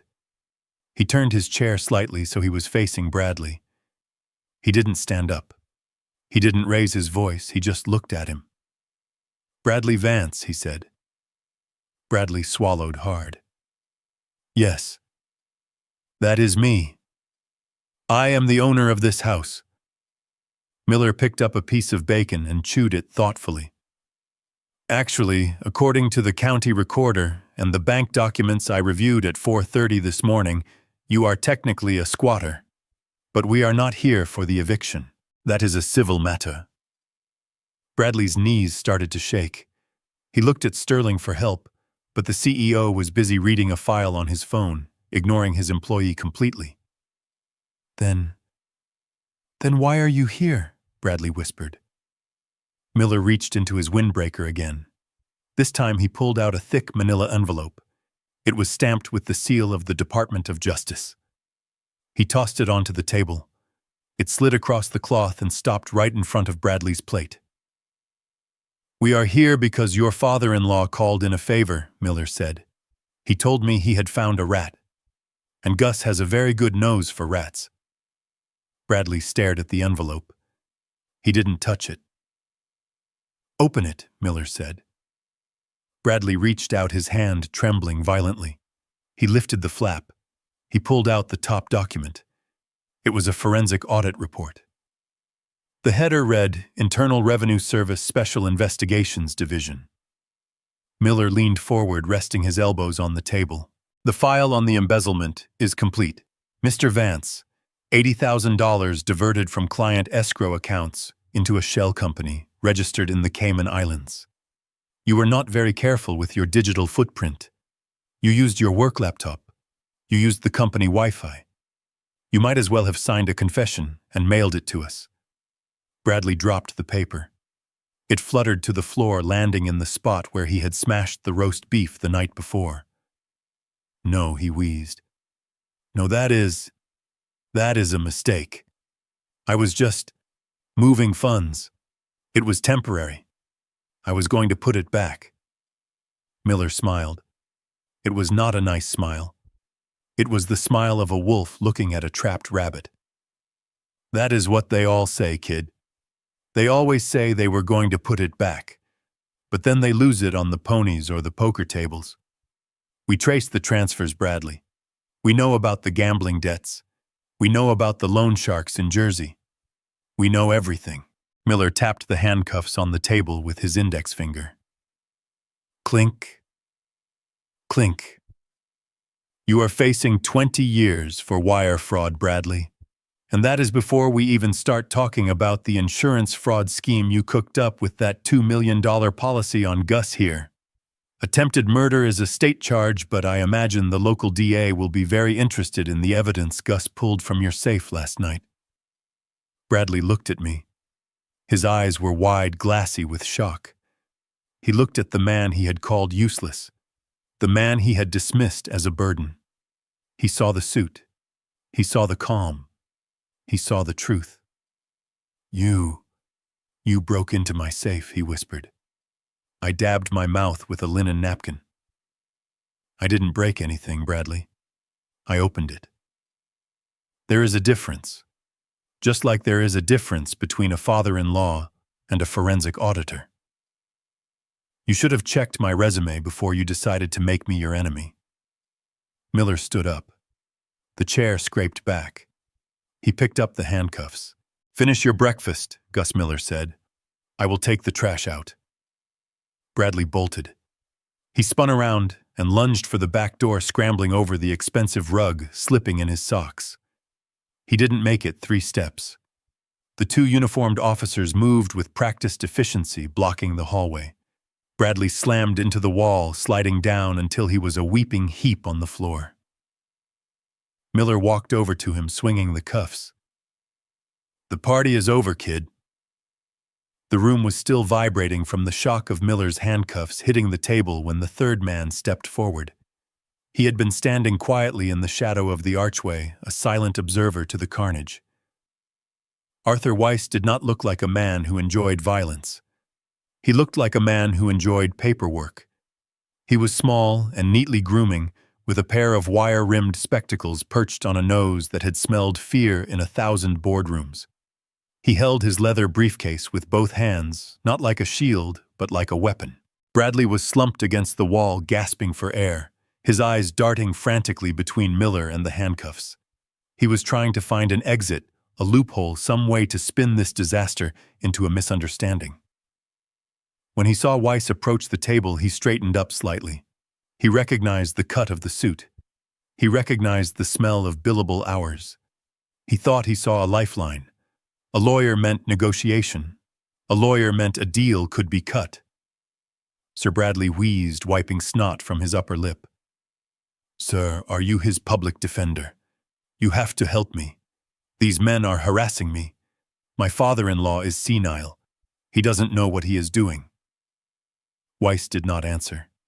He did not even blink. He walked past Bradley as if he were stepping over a puddle of dirty water. He approached the dining table where the lavish breakfast I had cooked was slowly turning cold. He stopped in front of Bradley's empty chair. He looked down at the plate. A perfect medium-rare filet mignon sat there, glistening in its juices untouched. It was a $50 piece of meat that Bradley had demanded just yesterday. Weiss placed his briefcase on the table next to the plate. He clicked the latches open. Snap, snap. The sound was dry and final. He reached in and pulled out a thick stack of documents. They were bound in blue legal covers, the kind used for high court filings. He held the documents over the plate for a second. Then, with a deliberate, casual motion, he dropped them. Splat. The heavy papers landed directly on top of the steak. The blue cover soaked up the grease and the blood from the meat. It was a desecration. It was a statement. The meal was over. "My name is Arthur Weiss," the lawyer said, his voice soft, but carrying to every corner of the room. "And I am not a public defender, Mr. Vance. I am retained counsel for Mr. Augustus Blackwood, and I am here to deliver a notice of acceleration." Bradley stared at the ruined steak. "Acceleration? What does that mean?" Weiss tapped the grease-stained documents with a manicured finger. "It means that as of 4 o'clock this morning, my client executed a purchase agreement for the mortgage note on this property. The bank was preparing to foreclose due to 6 months of non-payment. They were quite happy to sell the note to a private investor for cash." Bradley looked at me. His eyes were wide, filled with a mixture of confusion and terror. You bought the mortgage, but you have no money. You live in the basement. You eat scraps." Weiss ignored him. He flipped the first document open, revealing a second one underneath. "He also purchased the outstanding balance of your 3 primary credit cards from the collections agency that was preparing to sue you.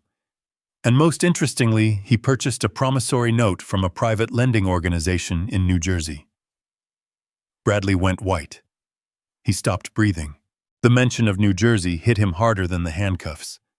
He knew exactly who held that note. He knew what they did to people who didn't pay. You talked to them," Bradley whispered. "We did," Weiss said. "We made them an offer. They accepted. They assigned the debt to Mr. Blackwood's holding company. They were very relieved to get their principal back without having to resort to unpleasantness." Weiss leaned forward, resting his hands on the table. He looked down at Bradley, who was now trembling uncontrollably. "So here is the situation, Mr. Vance. You live in a house owned by my client. You drive a car that is technically collateral for a loan owned by my client. And you have a gambling debt that is now owned by my client." Bradley looked at Caroline, who was standing by the stairs, her hand over her mouth. "Caroline, tell them. Tell them he is broke. He sold his house to pay our bills 3 years ago. He has nothing. This is a trick." Weiss turned to me. He nodded respectfully. "Mr. Blackwood, would you like to explain the liquidity of your assets, or shall I?" I took a sip of my coffee. It was cold now, but it still tasted good. "Go ahead, Arthur. I don't think he would believe me." Weiss turned back to Bradley. "Mr. Blackwood did indeed sell his home 3 years ago. However, he did not give you the proceeds. He placed them in a blind trust. The money you received to pay off your previous debts came from the interest of a diverse portfolio of forensic accounting settlements and quiet investments accumulated over a 40-year career with the Internal Revenue Service Special Crimes Division. The room spun for Bradley. I could see it in his eyes. The vertigo of realizing that the ground he stood on had never been solid. He is rich, Bradley choked out. He is comfortable, Weiss corrected. And he is also your sole creditor. Weiss picked up the document from the plate. Grease dripped from the corner. He shook it once and then held it out to Bradley. This is a demand for payment in full. Because you have defaulted on the mortgage, the credit lines, and the personal loan, my client is exercising his right to call the debt. He is not interested in a payment plan. He is not interested in a negotiation. Bradley looked at the paper. He didn't take it. How much, he whispered. Weiss adjusted his glasses. Including principal, interest, late fees, and the penalties accrued by your previous creditors, the total amount due is $480,000. Bradley made a sound like a dying animal. 400? I don't have that. You know I don't have that. Weiss checked his watch. A gold Patek Philippe that cost more than Bradley's car. You have 24 hours, Mr. Vance. Payment is due by 7 a.m. tomorrow morning. Certified funds only. If payment is not received, my client will begin immediate asset seizure. We will take the house. We will take the cars.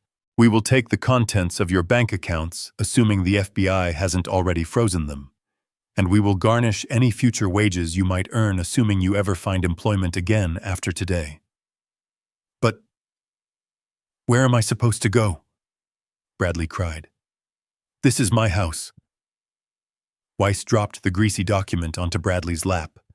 It stained his silk robe. It is Mr. Blackwood's house, Weiss said, cold as ice. You are just a guest who has overstayed his welcome. And considering you assaulted the landlord last night, I would suggest you start packing.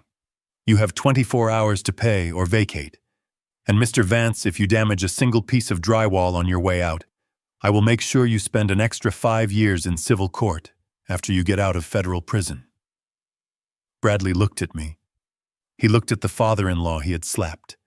He looked at the man he had tried to kill for insurance money. He realized with a dawning horror that I hadn't just survived him. I had bought him. I owned his past, his present, and his future. I cut another piece of my steak and put it in my mouth. I chewed slowly, savoring the flavor. Tick-tock, Bradley, I said softly. Tick-tock. The scream that tore through the dining room did not come from the man in handcuffs. It came from the woman standing at the foot of the stairs. Caroline rushed forward, her face twisted into a mask of disbelief and hysteria that mirrored the ruin of her life. She grabbed the edge of the table, her knuckles turning white as she stared at the legal documents Weiss had dropped onto the stake. Dad, stop this, she shrieked, her voice cracking. What is wrong with you? Where did you get this money? You do not have millions of dollars. You are a retired tax clerk. You lived paycheck to paycheck for 40 years. She looked at Agent Miller, then at Mr. Sterling, pleading with them to see reason. Do not listen to him, she begged. He is confused. He is having an episode. Or he is lying. Yes, he must be lying. Dad, did you steal this money? Is that it? Did you get involved in something illegal to try and pay Bradley back? You are going to get us all sent to prison. Bradley looked up from the floor, a flicker of hope lighting his eyes. Yes, he stammered. Yes, that has to be it. He is a fraud. He has been faking his identity. Arrest him, Agent Miller. Arrest him for fraud. I did not shout. I did not argue. I simply stood up. The movement was slow and deliberate. I placed my napkin on the table next to my coffee cup. I buttoned my jacket. I rolled my shoulders back, and for the first time in 3 years, I let the posture of the old man fall away completely. My spine straightened, my chin lifted, the cloudiness in my eyes vanished, replaced by a clarity that was sharp enough to cut glass. The room went quiet. Even Caroline stopped screaming. She took a step back, instinctively reacting to the change in the air pressure. The man standing at the head of the table was not the father she had ordered to the basement. He was a stranger. "I am not a tax clerk, Caroline," I said, my voice dropping an octave, resonating with a quiet, terrifying authority. "And I certainly did not steal a dime. I earned every single cent of that money catching people who did." I walked around the table. My footsteps were heavy and rhythmic on the hardwood. I stopped in front of her. I looked down at my daughter, and for the first time she saw the man I had been before I became her father. "You think I spent 40 years filing tax returns in a cubicle?" I asked softly. "You think I spent my life checking math on W-2 forms?" I laughed, a dry, humorless sound. "I was a senior forensic accountant for the IRS Special Crimes Division, Caroline. I was the man they called when the FBI could not follow the money. I was the man they sent in to audit the books of the Sinaloa cartel's shell companies in Miami. I was the man who seized the assets of the Gambino crime family when they thought their offshore trusts were untouchable." I pointed a finger at Bradley, who was cowering against the sideboard. "Your husband thinks he is a criminal," I said with dripping contempt. "He thinks because he stole $80,000 from a corporate escrow account and gambled it away on a website that he is a player. He is a child. He is a gnat. I have taken down men who would use Bradley as a toothpick. I have dismantled organizations that moved more money in an hour than Bradley will earn in 10 lifetimes." I turned back to Caroline. "You asked where the money came from. It came from performance bonuses. It came from hazardous duty pay. It came from the settlements of qui tam lawsuits where I exposed billions in corporate fraud. I invested it quietly. I lived simply because in my line of work, flashing money gets you killed. I drove a 10-year-old car because I knew the value of being invisible." I leaned in closer to her, my face inches from hers. "I retired 3 years ago, not because I was tired, but because I promised your mother I would look after you. I sold my house and moved into this hellhole because I thought you needed help. I let you treat me like a servant because I thought it would bring you peace. I let your husband disrespect me because I thought he was just stressed. But last night I continued, my voice hardening into steel. He touched me. He put his hands on me. And in that moment, he stopped being family. He became a target. And Caroline, I never miss a target." I looked at Agent Miller. "Tell them, Tom. Tell them who I am." Miller stood up. He looked at Bradley with pity. "He is telling the truth," Kid Miller said. "Gus Blackwood is a legend at the Bureau. We used to call him the Auditor. When Gus showed up with his briefcase, grown men would cry. He wasn't just an accountant. He was the end of the line." Miller reached into his jacket pocket and pulled out a small black book. He tossed it to Bradley. "That is his service record," Miller said. "Read it when you have time in your cell. He has a presidential commendation for the dismantling of the North Korean counterfeiting ring in '99. He has been shot twice. He has put more bad guys in federal prison than I have. And you tried to scam him with a 2-bit insurance policy." Bradley stared at the black book. His hands were shaking so hard he couldn't pick it up. You are the auditor," he whispered. I walked back to my chair and sat down. I picked up my knife and fork. "I was the auditor," I corrected. "Now I am just a landlord who is evicting a bad tenant. And I am a father who is very disappointed in his investment."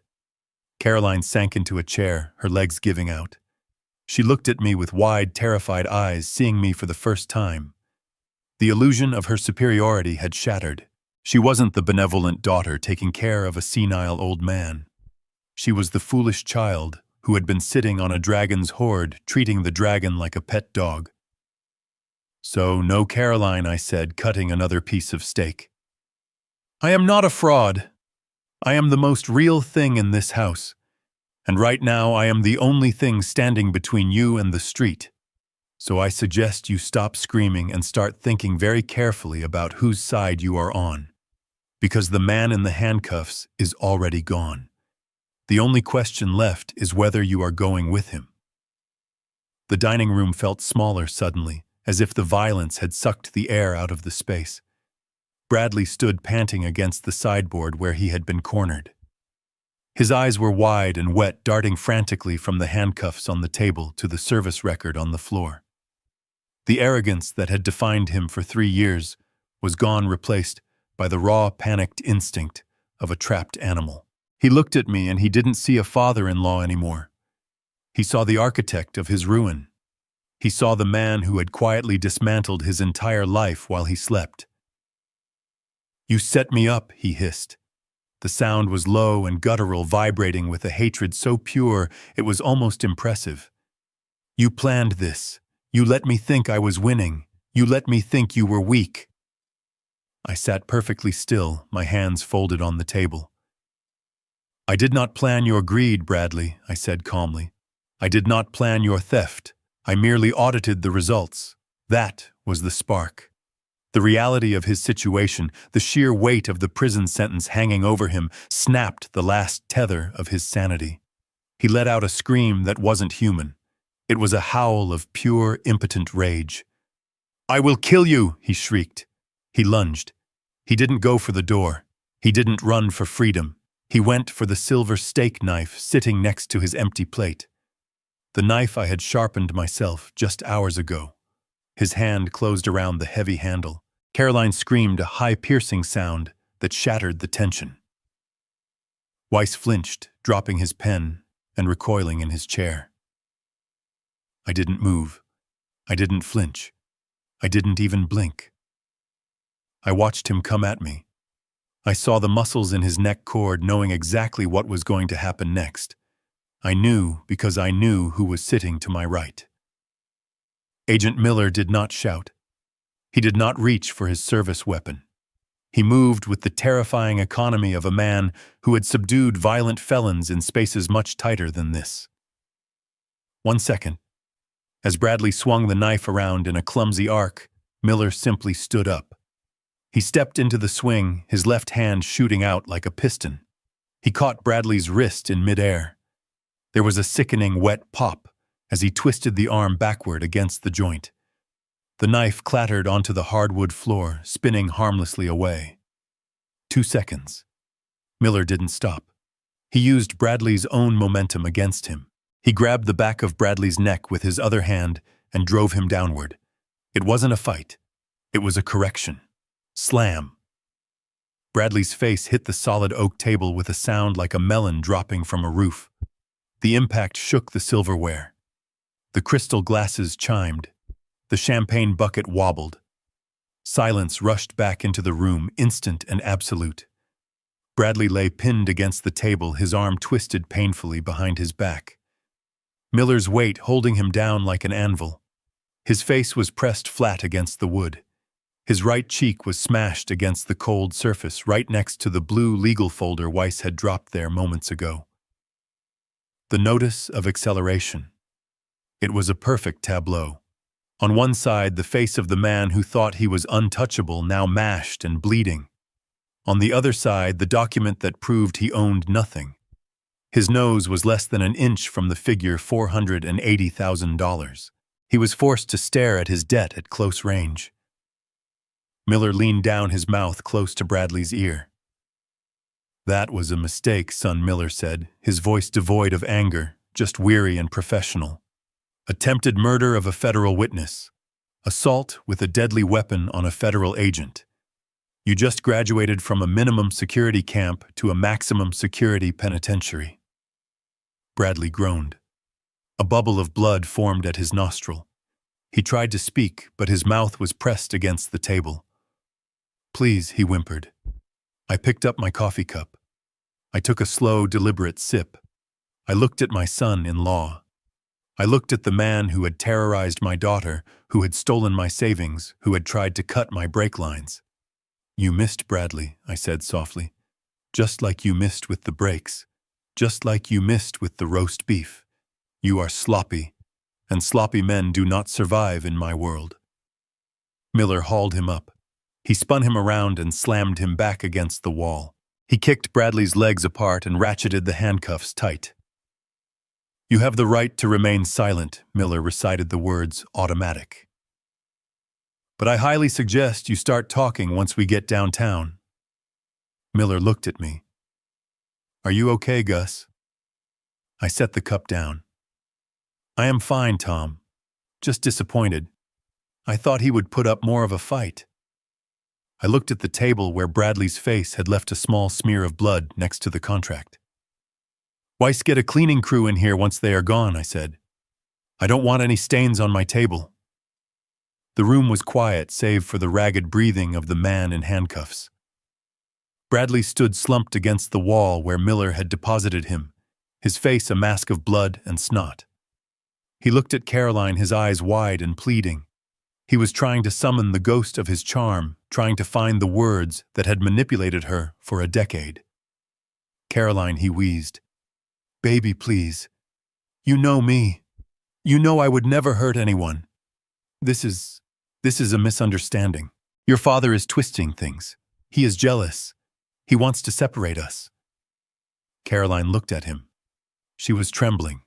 Her hands were clasped over her chest as if she were trying to hold herself together physically. I could see the conflict in her eyes, the desperate desire to believe him warring with the cold, hard reality of the handcuffs and the federal agents. She wanted to believe that her husband was just a victim of bad luck and a vindictive father. She wanted to believe that the love was real even if the money wasn't. I decided to kill that hope. It was the only way to save her. I reached into the inside pocket of my jacket. I pulled out a smaller envelope. It was not blue-backed legal paper this time. It was white, plain, and deadly. I walked over to Caroline. I stood in front of her, blocking her view of her husband. "You think he did this for you?" I asked softly. "You think he stole the money and took the risks because he wanted to give you a good life? You think he was just a desperate man trying to provide for his family?" She looked at me, tears streaming down her face. "He loves me, Dad. He made mistakes, but he loves me." I opened the envelope. I pulled out a stack of photographs, high resolution, taken by a private investigator I had hired 3 months ago when the numbers in Bradley's accounts stopped adding up. I handed her the first photo. It showed Bradley sitting at a cafe table. He was laughing. His hand was resting on the hand of a woman who was definitely not Caroline. She was young blonde and wearing a diamond bracelet that looked suspiciously like the one Caroline had lost 2 years ago. "Who is she?" Caroline whispered. "Her name is Vanessa," I said. "She is 24 years old. She is a hostess at the club where Bradley claims he has his late board meetings." I handed her the next document. It was a lease agreement. "He is not just buying her drinks, Caroline. He is paying her rent. $3,000 a month for a condo in the Marina District, paid for out of the escrow account he embezzled from." I handed her the bank statements. Highlighted in yellow were the transfers. Not to a savings account, not to a mortgage. To V. Miller. "Look at the dates, Caroline. Look at this one." She looked. December 24th. "Christmas Eve," she choked out. He said he had to work late. He said he was closing a deal for us." "He was," I said. "He was buying her a Cartier watch. See the charge right there. $5,000. Bradley made a noise from the wall, a desperate, strangled protest. "Caroline, don't look at that. It's fake. He forged it." I turned to him. I didn't speak. I just reached into my pocket and pulled out a small digital audio recorder. It was the one I had planted in his car 3 weeks ago. The one hidden under the passenger seat. "You say you would never hurt anyone, Bradley," I said. "You say you love your wife. You say the brake lines were an accident." I pressed play. The sound was crystal clear. The hum of the BMW's engine. The soft thud of tires on pavement. Then Bradley's voice. Arrogant. Impatient. I am telling you, baby, it is almost over. The old man is on his last legs. Then a woman's voice. Vanessa, you said that last month, Brad. You said he would be gone by summer. I am tired of waiting. You promised we would go to Cabo. I know. But he is stubborn. He just won't die. There was a pause in the recording, the sound of a lighter flicking. So, help him along, the woman said. Her voice was cold, devoid of humanity. Just cut the line. Make it look like wear and tear. He drives that piece of junk car. No one will question it. Bradley's laugh on the recording was the ugliest sound I had ever heard. I was thinking the same thing. The master cylinder is weak. If I nick the line just right. Boom. No brakes on the curve by the ravine. And the insurance $2 million. Double if it is accidental death. $4 million, baby. We will be rich. And Caroline, well, she will be grieving. She won't notice if I move the money. I stopped the recording. The silence in the dining room was total. It was the silence of a grave. Caroline stood frozen. The photographs slipped from her fingers and scattered on the floor. She looked at the man she had married. She looked at the man she had defended against her own father. She didn't see a husband anymore. She saw a monster. You planned it, she whispered. Her voice was so quiet, it was almost a thought. You planned to kill him. And you planned to leave me. Bradley was shaking his head back and forth violently, his eyes wide with terror. No, that was just talk. It was just a joke. We were just blowing off steam. I would never... Agent Miller stepped forward. He leaned close to Bradley's face. That recording is admissible, son, Miller said. Conspiracy to commit capital murder. Wiretapping laws don't apply when one party is a federal informant. Bradley blinked. Informant. I smiled. I pointed to the recorder. I wasn't just recording you, Bradley. I was building a case file, and that recording puts you away for life. I turned back to Caroline. He didn't just cheat on you, I said gently. He didn't just steal from his company. He looked you in the eye every morning knowing he was plotting to murder your father. He ate the food I cooked, knowing he was going to cut the brakes on my car. He isn't a man, Caroline. He is a parasite, and he has been feeding on you for 10 years. Caroline looked at the photos on the floor. She looked at the diamond bracelet on the other woman's wrist. She looked at the bruise on my face. She took a deep breath. A shudder ran through her body. And then something snapped. The fear in her eyes vanished, replaced by a cold, hard clarity that looked exactly like her mother. She turned to Bradley. She didn't scream. She didn't cry. She just looked at him. Get him out of here, she said. Bradley gasped. Caroline, baby. She walked over to him. She stood inches from his face. She looked at the blood on his nose. She looked at the handcuffs. I said, get him out, she hissed. I never want to see him again. She turned to Miller. Take him away. Please, just take him away. Miller nodded. He grabbed Bradley's arm. Let's go, kid. You have a date with a judge. They dragged him toward the door. Bradley began to scream, then begging, pleading, sobbing, but no one was listening. He was already a ghost. He was already gone. I watched them leave. I watched the door close behind them. I looked at my daughter. She was standing in the middle of the wreckage of her life. She looked broken, but she was standing. I put the recorder back in my pocket. The evidence was delivered. The verdict was in. Now we just had to clean up the mess. The silence that followed the recording was not peaceful. It was the vacuum left after an explosion. Caroline stood in the center of the room surrounded by the debris of her marriage. The photographs of the mistress were scattered at her feet like fallen leaves. The transcript of the murder plot lay on the table next to the cold steak. She looked at the empty doorway where the FBI had just dragged her husband, and then she looked at me. Her face was pale, stripped of the makeup, and the pretense she had worn like armor for 10 years. She looked like a ghost haunting her own life. She fell to her knees. It was not a graceful collapse. It was a crumbling. She gathered the photos of the other woman, pulling them close to her chest, as if she could hide them from the world by absorbing them into her body. She began to rock back and forth, a low keen escaping her throat. It was the sound of a woman realizing that the castle she lived in was built on a foundation of corpses. I watched her.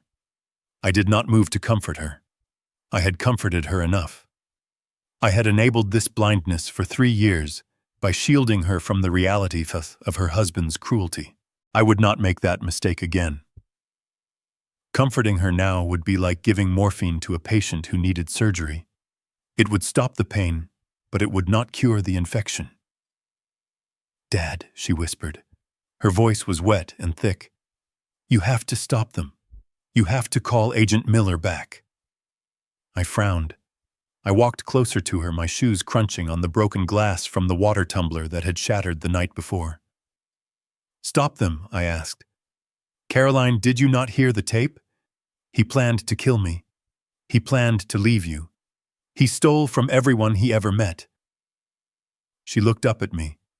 Her eyes were red wild with a desperate, irrational panic. "I know," she sobbed. "I know what he did. But you cannot let him go to prison. Think about the neighbors. Think about the club. Think about the family name. If he goes to jail, everyone will know. We will be pariahs. How can I show my face at the charity gala next week if my husband is a felon?" I stared at her. For a moment, I could not speak. The audacity of her request took the breath from my lungs. She wasn't grieving the loss of her husband. She wasn't grieving the betrayal or the attempted murder of her father. She was grieving her social standing. She was worried about the gossip at the country club. I felt the last thread of sympathy I held for her snap. It broke cleanly, leaving behind only a cold, hard resolve. "There is no family name, Caroline," I said, my voice dropping to a temperature that made Weiss look up from his briefcase. "The family name died last night. It died the second you watched that animal strike me across the face and you told me to apologize." She flinched as if I had hit her. But I did not. "It was just a slap, Dad," she pleaded, scrambling to her feet, reaching for my hands. "He was stressed. He didn't mean it. We can fix this. You have money now. You have millions. You can pay off the debts. You can hire a defense attorney. You can make this go away. Please. For me. Do it for me." She grabbed my lapels the same way Bradley had.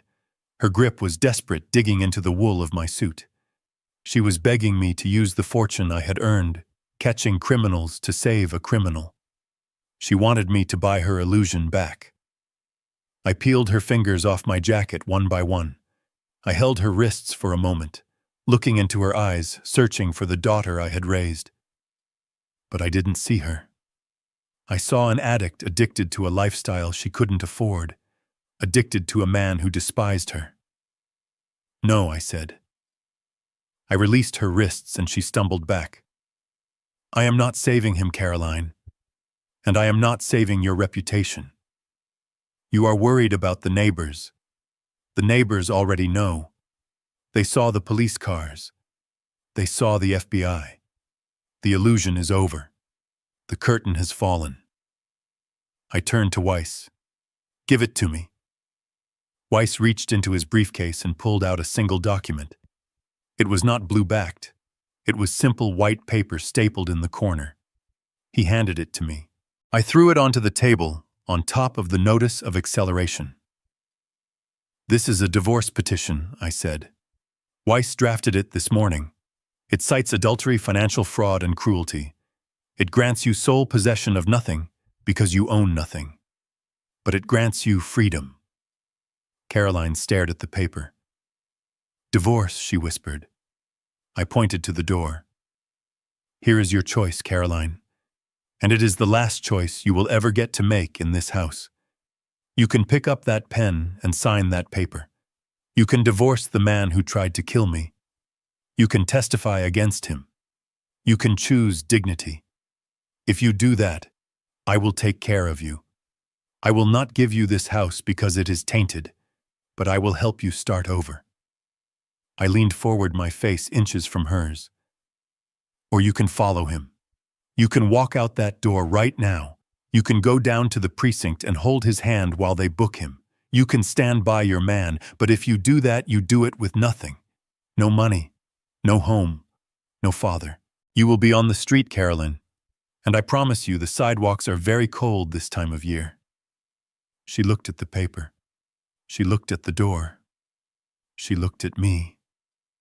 She was trembling so hard her teeth chattered. She was weighing her fear of being alone against her fear of being poor.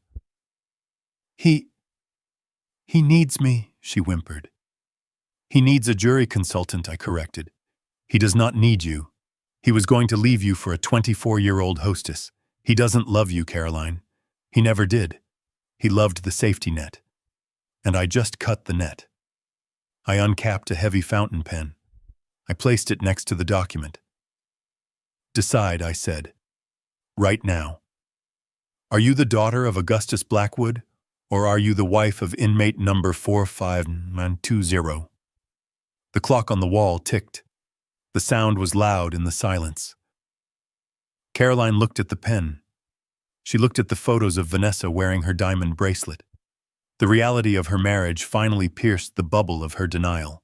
The shame of the gala faded, replaced by the burning humiliation of the betrayal. She reached for the pen. Her hand shook. She gripped it like a weapon. She looked at the door one last time, a look of pure, unadulterated hatred crossing her face, not for me, but for the empty space where Bradley had stood. She bent over the table. She pressed the pen to the paper. She signed her name. Caroline Blackwood. She didn't sign Vance. She signed Blackwood. She dropped the pen. She looked at me. Her eyes were dead. I signed it. Now what? I picked up the paper. I checked the signature. It was valid. Now, I said, tucking the document into my pocket. Now we clean house. Weiss, call the locksmith. I want the cylinders changed within the hour. I looked at my daughter. She looked small, broken, and for the first time in years, free. Go upstairs and pack your things, Caroline. Only what you can carry. We are leaving. Leaving, she asked. To go where? I adjusted my cuffs. To the airport. I have a plane waiting, and I think we both need a vacation from this life. The screaming was audible even through the heavy oak of the front door. Bradley was no longer begging. The realization that his life was over had stripped away the facade of the misunderstood husband, leaving only the raw, ugly core of the narcissist. He was cursing. He was screaming threats that would only add years to his sentence. I heard him call me a thief. I heard him vow to come back and burn the house down with me inside. It was the impotent rage of a man who had never been told no in his entire life. I watched through the bay window as Agent Miller shoved Bradley into the back of the federal cruiser. He didn't be gentle. He slammed the door hard enough to rock the suspension, cutting off the stream of profanity. The lights of the cruiser flashed once a silent farewell, and then the car pulled away, leaving nothing but tire tracks on the driveway. Silence returned to the hallway. It was a clean, sterilized silence. I turned to Weiss. He was already organizing the files into his briefcase, snapping the locks with precision. Arthur, I said, pointing to the walls that had housed so much disrespect. I want this property seized immediately. File the foreclosure paperwork with the county clerk before lunch. I do not want this asset on my books for a single day longer than necessary. It is contaminated. Weiss nodded, making a note on his pad. And the eviction order, Gus? I looked at Caroline. She was standing by the stairs, shivering despite the warmth of the morning, clutching the divorce petition to her chest like a shield. She looked terrified. "The eviction stands for the previous owner," I said, my voice flat. "As for the current resident, she has made her choice."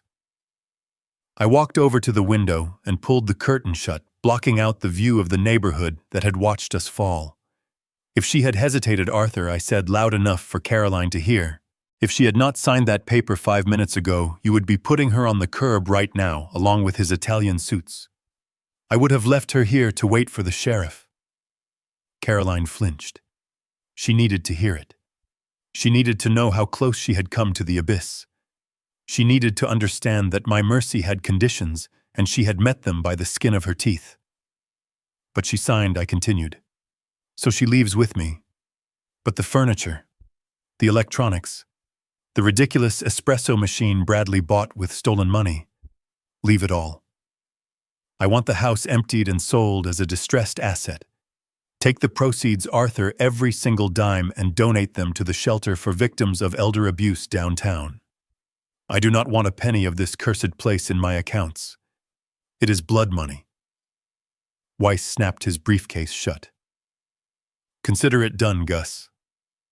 I looked around the dining room one last time. The breakfast lay uneaten.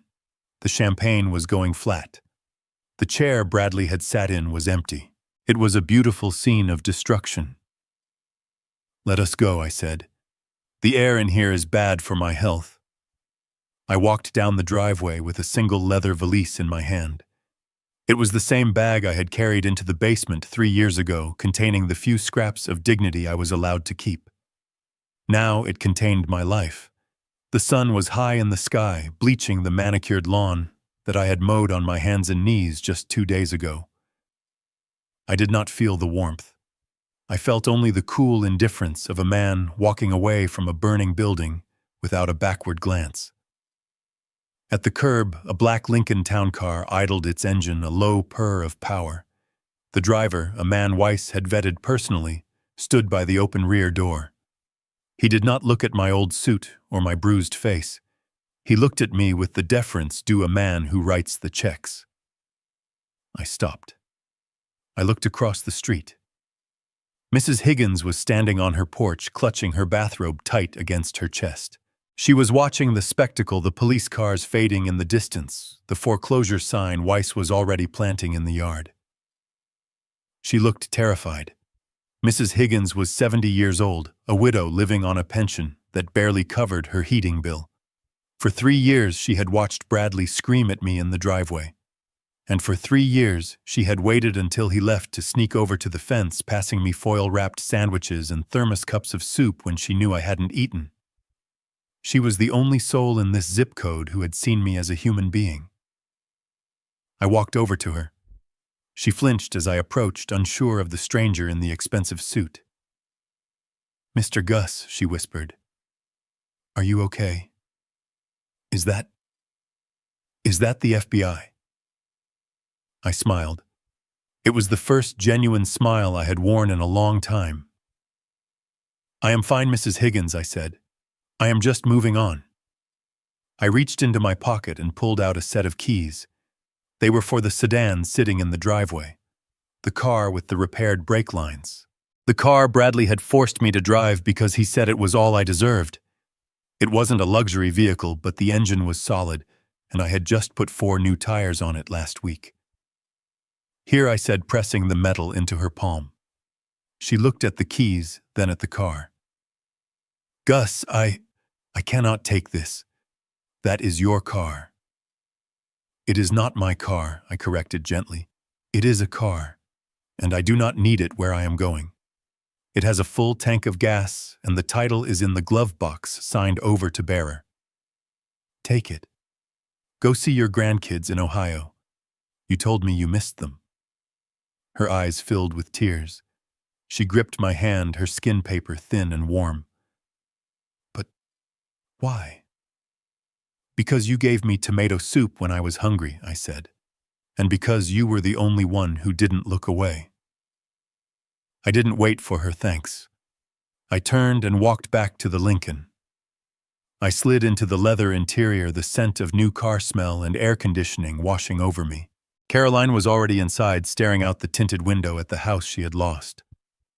She was crying silently. "Drive," I said to the chauffeur. "Where to, sir?" he asked, meeting my eyes in the rearview mirror. "The airfield," I replied. As the car pulled away, gliding smoothly over the asphalt, I stared straight ahead. I did not look at the house. I did not look at the garden I had planted. I did not look at the basement window. That life was a skin I had shed. It was already dust. The sun over the Florida Keys does not just shine, it heals. It penetrates the old aches in my joints and burns away the lingering dampness of the basement in Seattle. I sat in the fighting chair on the aft deck of the Ledger, my 40-foot Hatteras watching the wake churn white against the turquoise water. The fishing rod bent into a perfect arch, the line singing against the tension of a tarpon that had decided to test my patience. It was an honest fight. The fish wanted to live. I wanted to catch it. There were no lies here, no hidden agendas, just physics and will. My satellite phone buzzed on the console next to my scotch. It was a jarring digital trill that cut through the sound of the wind and the waves. I ignored it for the first 3 rings, focusing on the reel gaining inches of line. But it persisted. I looked at the screen. Unknown number. I secured the rod in the holder and picked up the phone. "Hello," I said, my voice competing with the roar of the twin diesels. "Dad." The voice was thin, tinny, and broken. It was surrounded by the clatter of heavy ceramic and the hiss of industrial sprayers. It was Caroline. I did not ask how she got the number. Weiss probably gave it to her with strict instructions never to use it unless someone was dying. "Hello, Caroline," I said. I took a sip of my drink. The ice clinked softly. "Dad, please," she sobbed. "I cannot do this anymore. My hands are bleeding. The manager screams at me if I take a break. I am washing dishes in a diner in Ohio, Dad. I am living in a motel room that smells like smoke." I looked out at the horizon where the ocean met the sky in a seamless line of blue. "And Bradley?" I asked. "He got 20 years, she whispered. "They sent him to a federal camp in Pennsylvania. He blames me. He says I should have begged harder. He says I should have fixed it." I nodded slowly. He would say that. He never took responsibility for anything in his life. Why should prison be any different? "Dad, send me money. Please. Just enough for a deposit on an apartment. Just enough to get out of here." I learned my lesson. I swear. I know I was wrong. I know you were right. Just save me one last time. I listened to the background noise on the other end of the line. I heard a rough voice shout, "Order up," followed by the crash of a dropped plate. I heard my daughter flinch. I closed my eyes, feeling the sun on my face. For 35 years I had been her shield. I had stood between her and the world, absorbing every blow, paying every bill, softening every edge. And in doing so, I had created a woman who could not stand on her own 2 feet. I had robbed her of her strength by giving her too much comfort. "I am not going to send you money, Caroline," I said. "But Dad, listen to me." I cut her off, my voice firm, but not angry. "Listen to the pain you are feeling right now. Feel the exhaustion in your back. Look at your raw hands. Do not run from it. That pain is the first real thing you have experienced in a decade." She went silent. "I gave you 35 years of protection. Caroline," I continued, "and it almost destroyed you. It made you weak enough to marry a predator. It made you blind enough to let him hurt your father. I am done protecting you. It is time for you to feel the weight of your own life." "But I will drown," she cried. "Then learn to swim," I said. I pressed the end call button. The connection severed. The noise of the diner vanished, replaced instantly by the peaceful rhythm of the ocean. I picked up the fishing rod. The tarpon was still there, fighting, running deep. I began to reel. The resistance was heavy but manageable. I looked at the water. I looked at the sky. And for the first time in my life, I didn't look back. I spent a lifetime tracking stolen money. But the biggest theft happened right under my nose. I robbed my daughter of her resilience. By shielding her from every storm, I created a woman who sought shelter in a burning house. I learned that true love is not about being a safety net.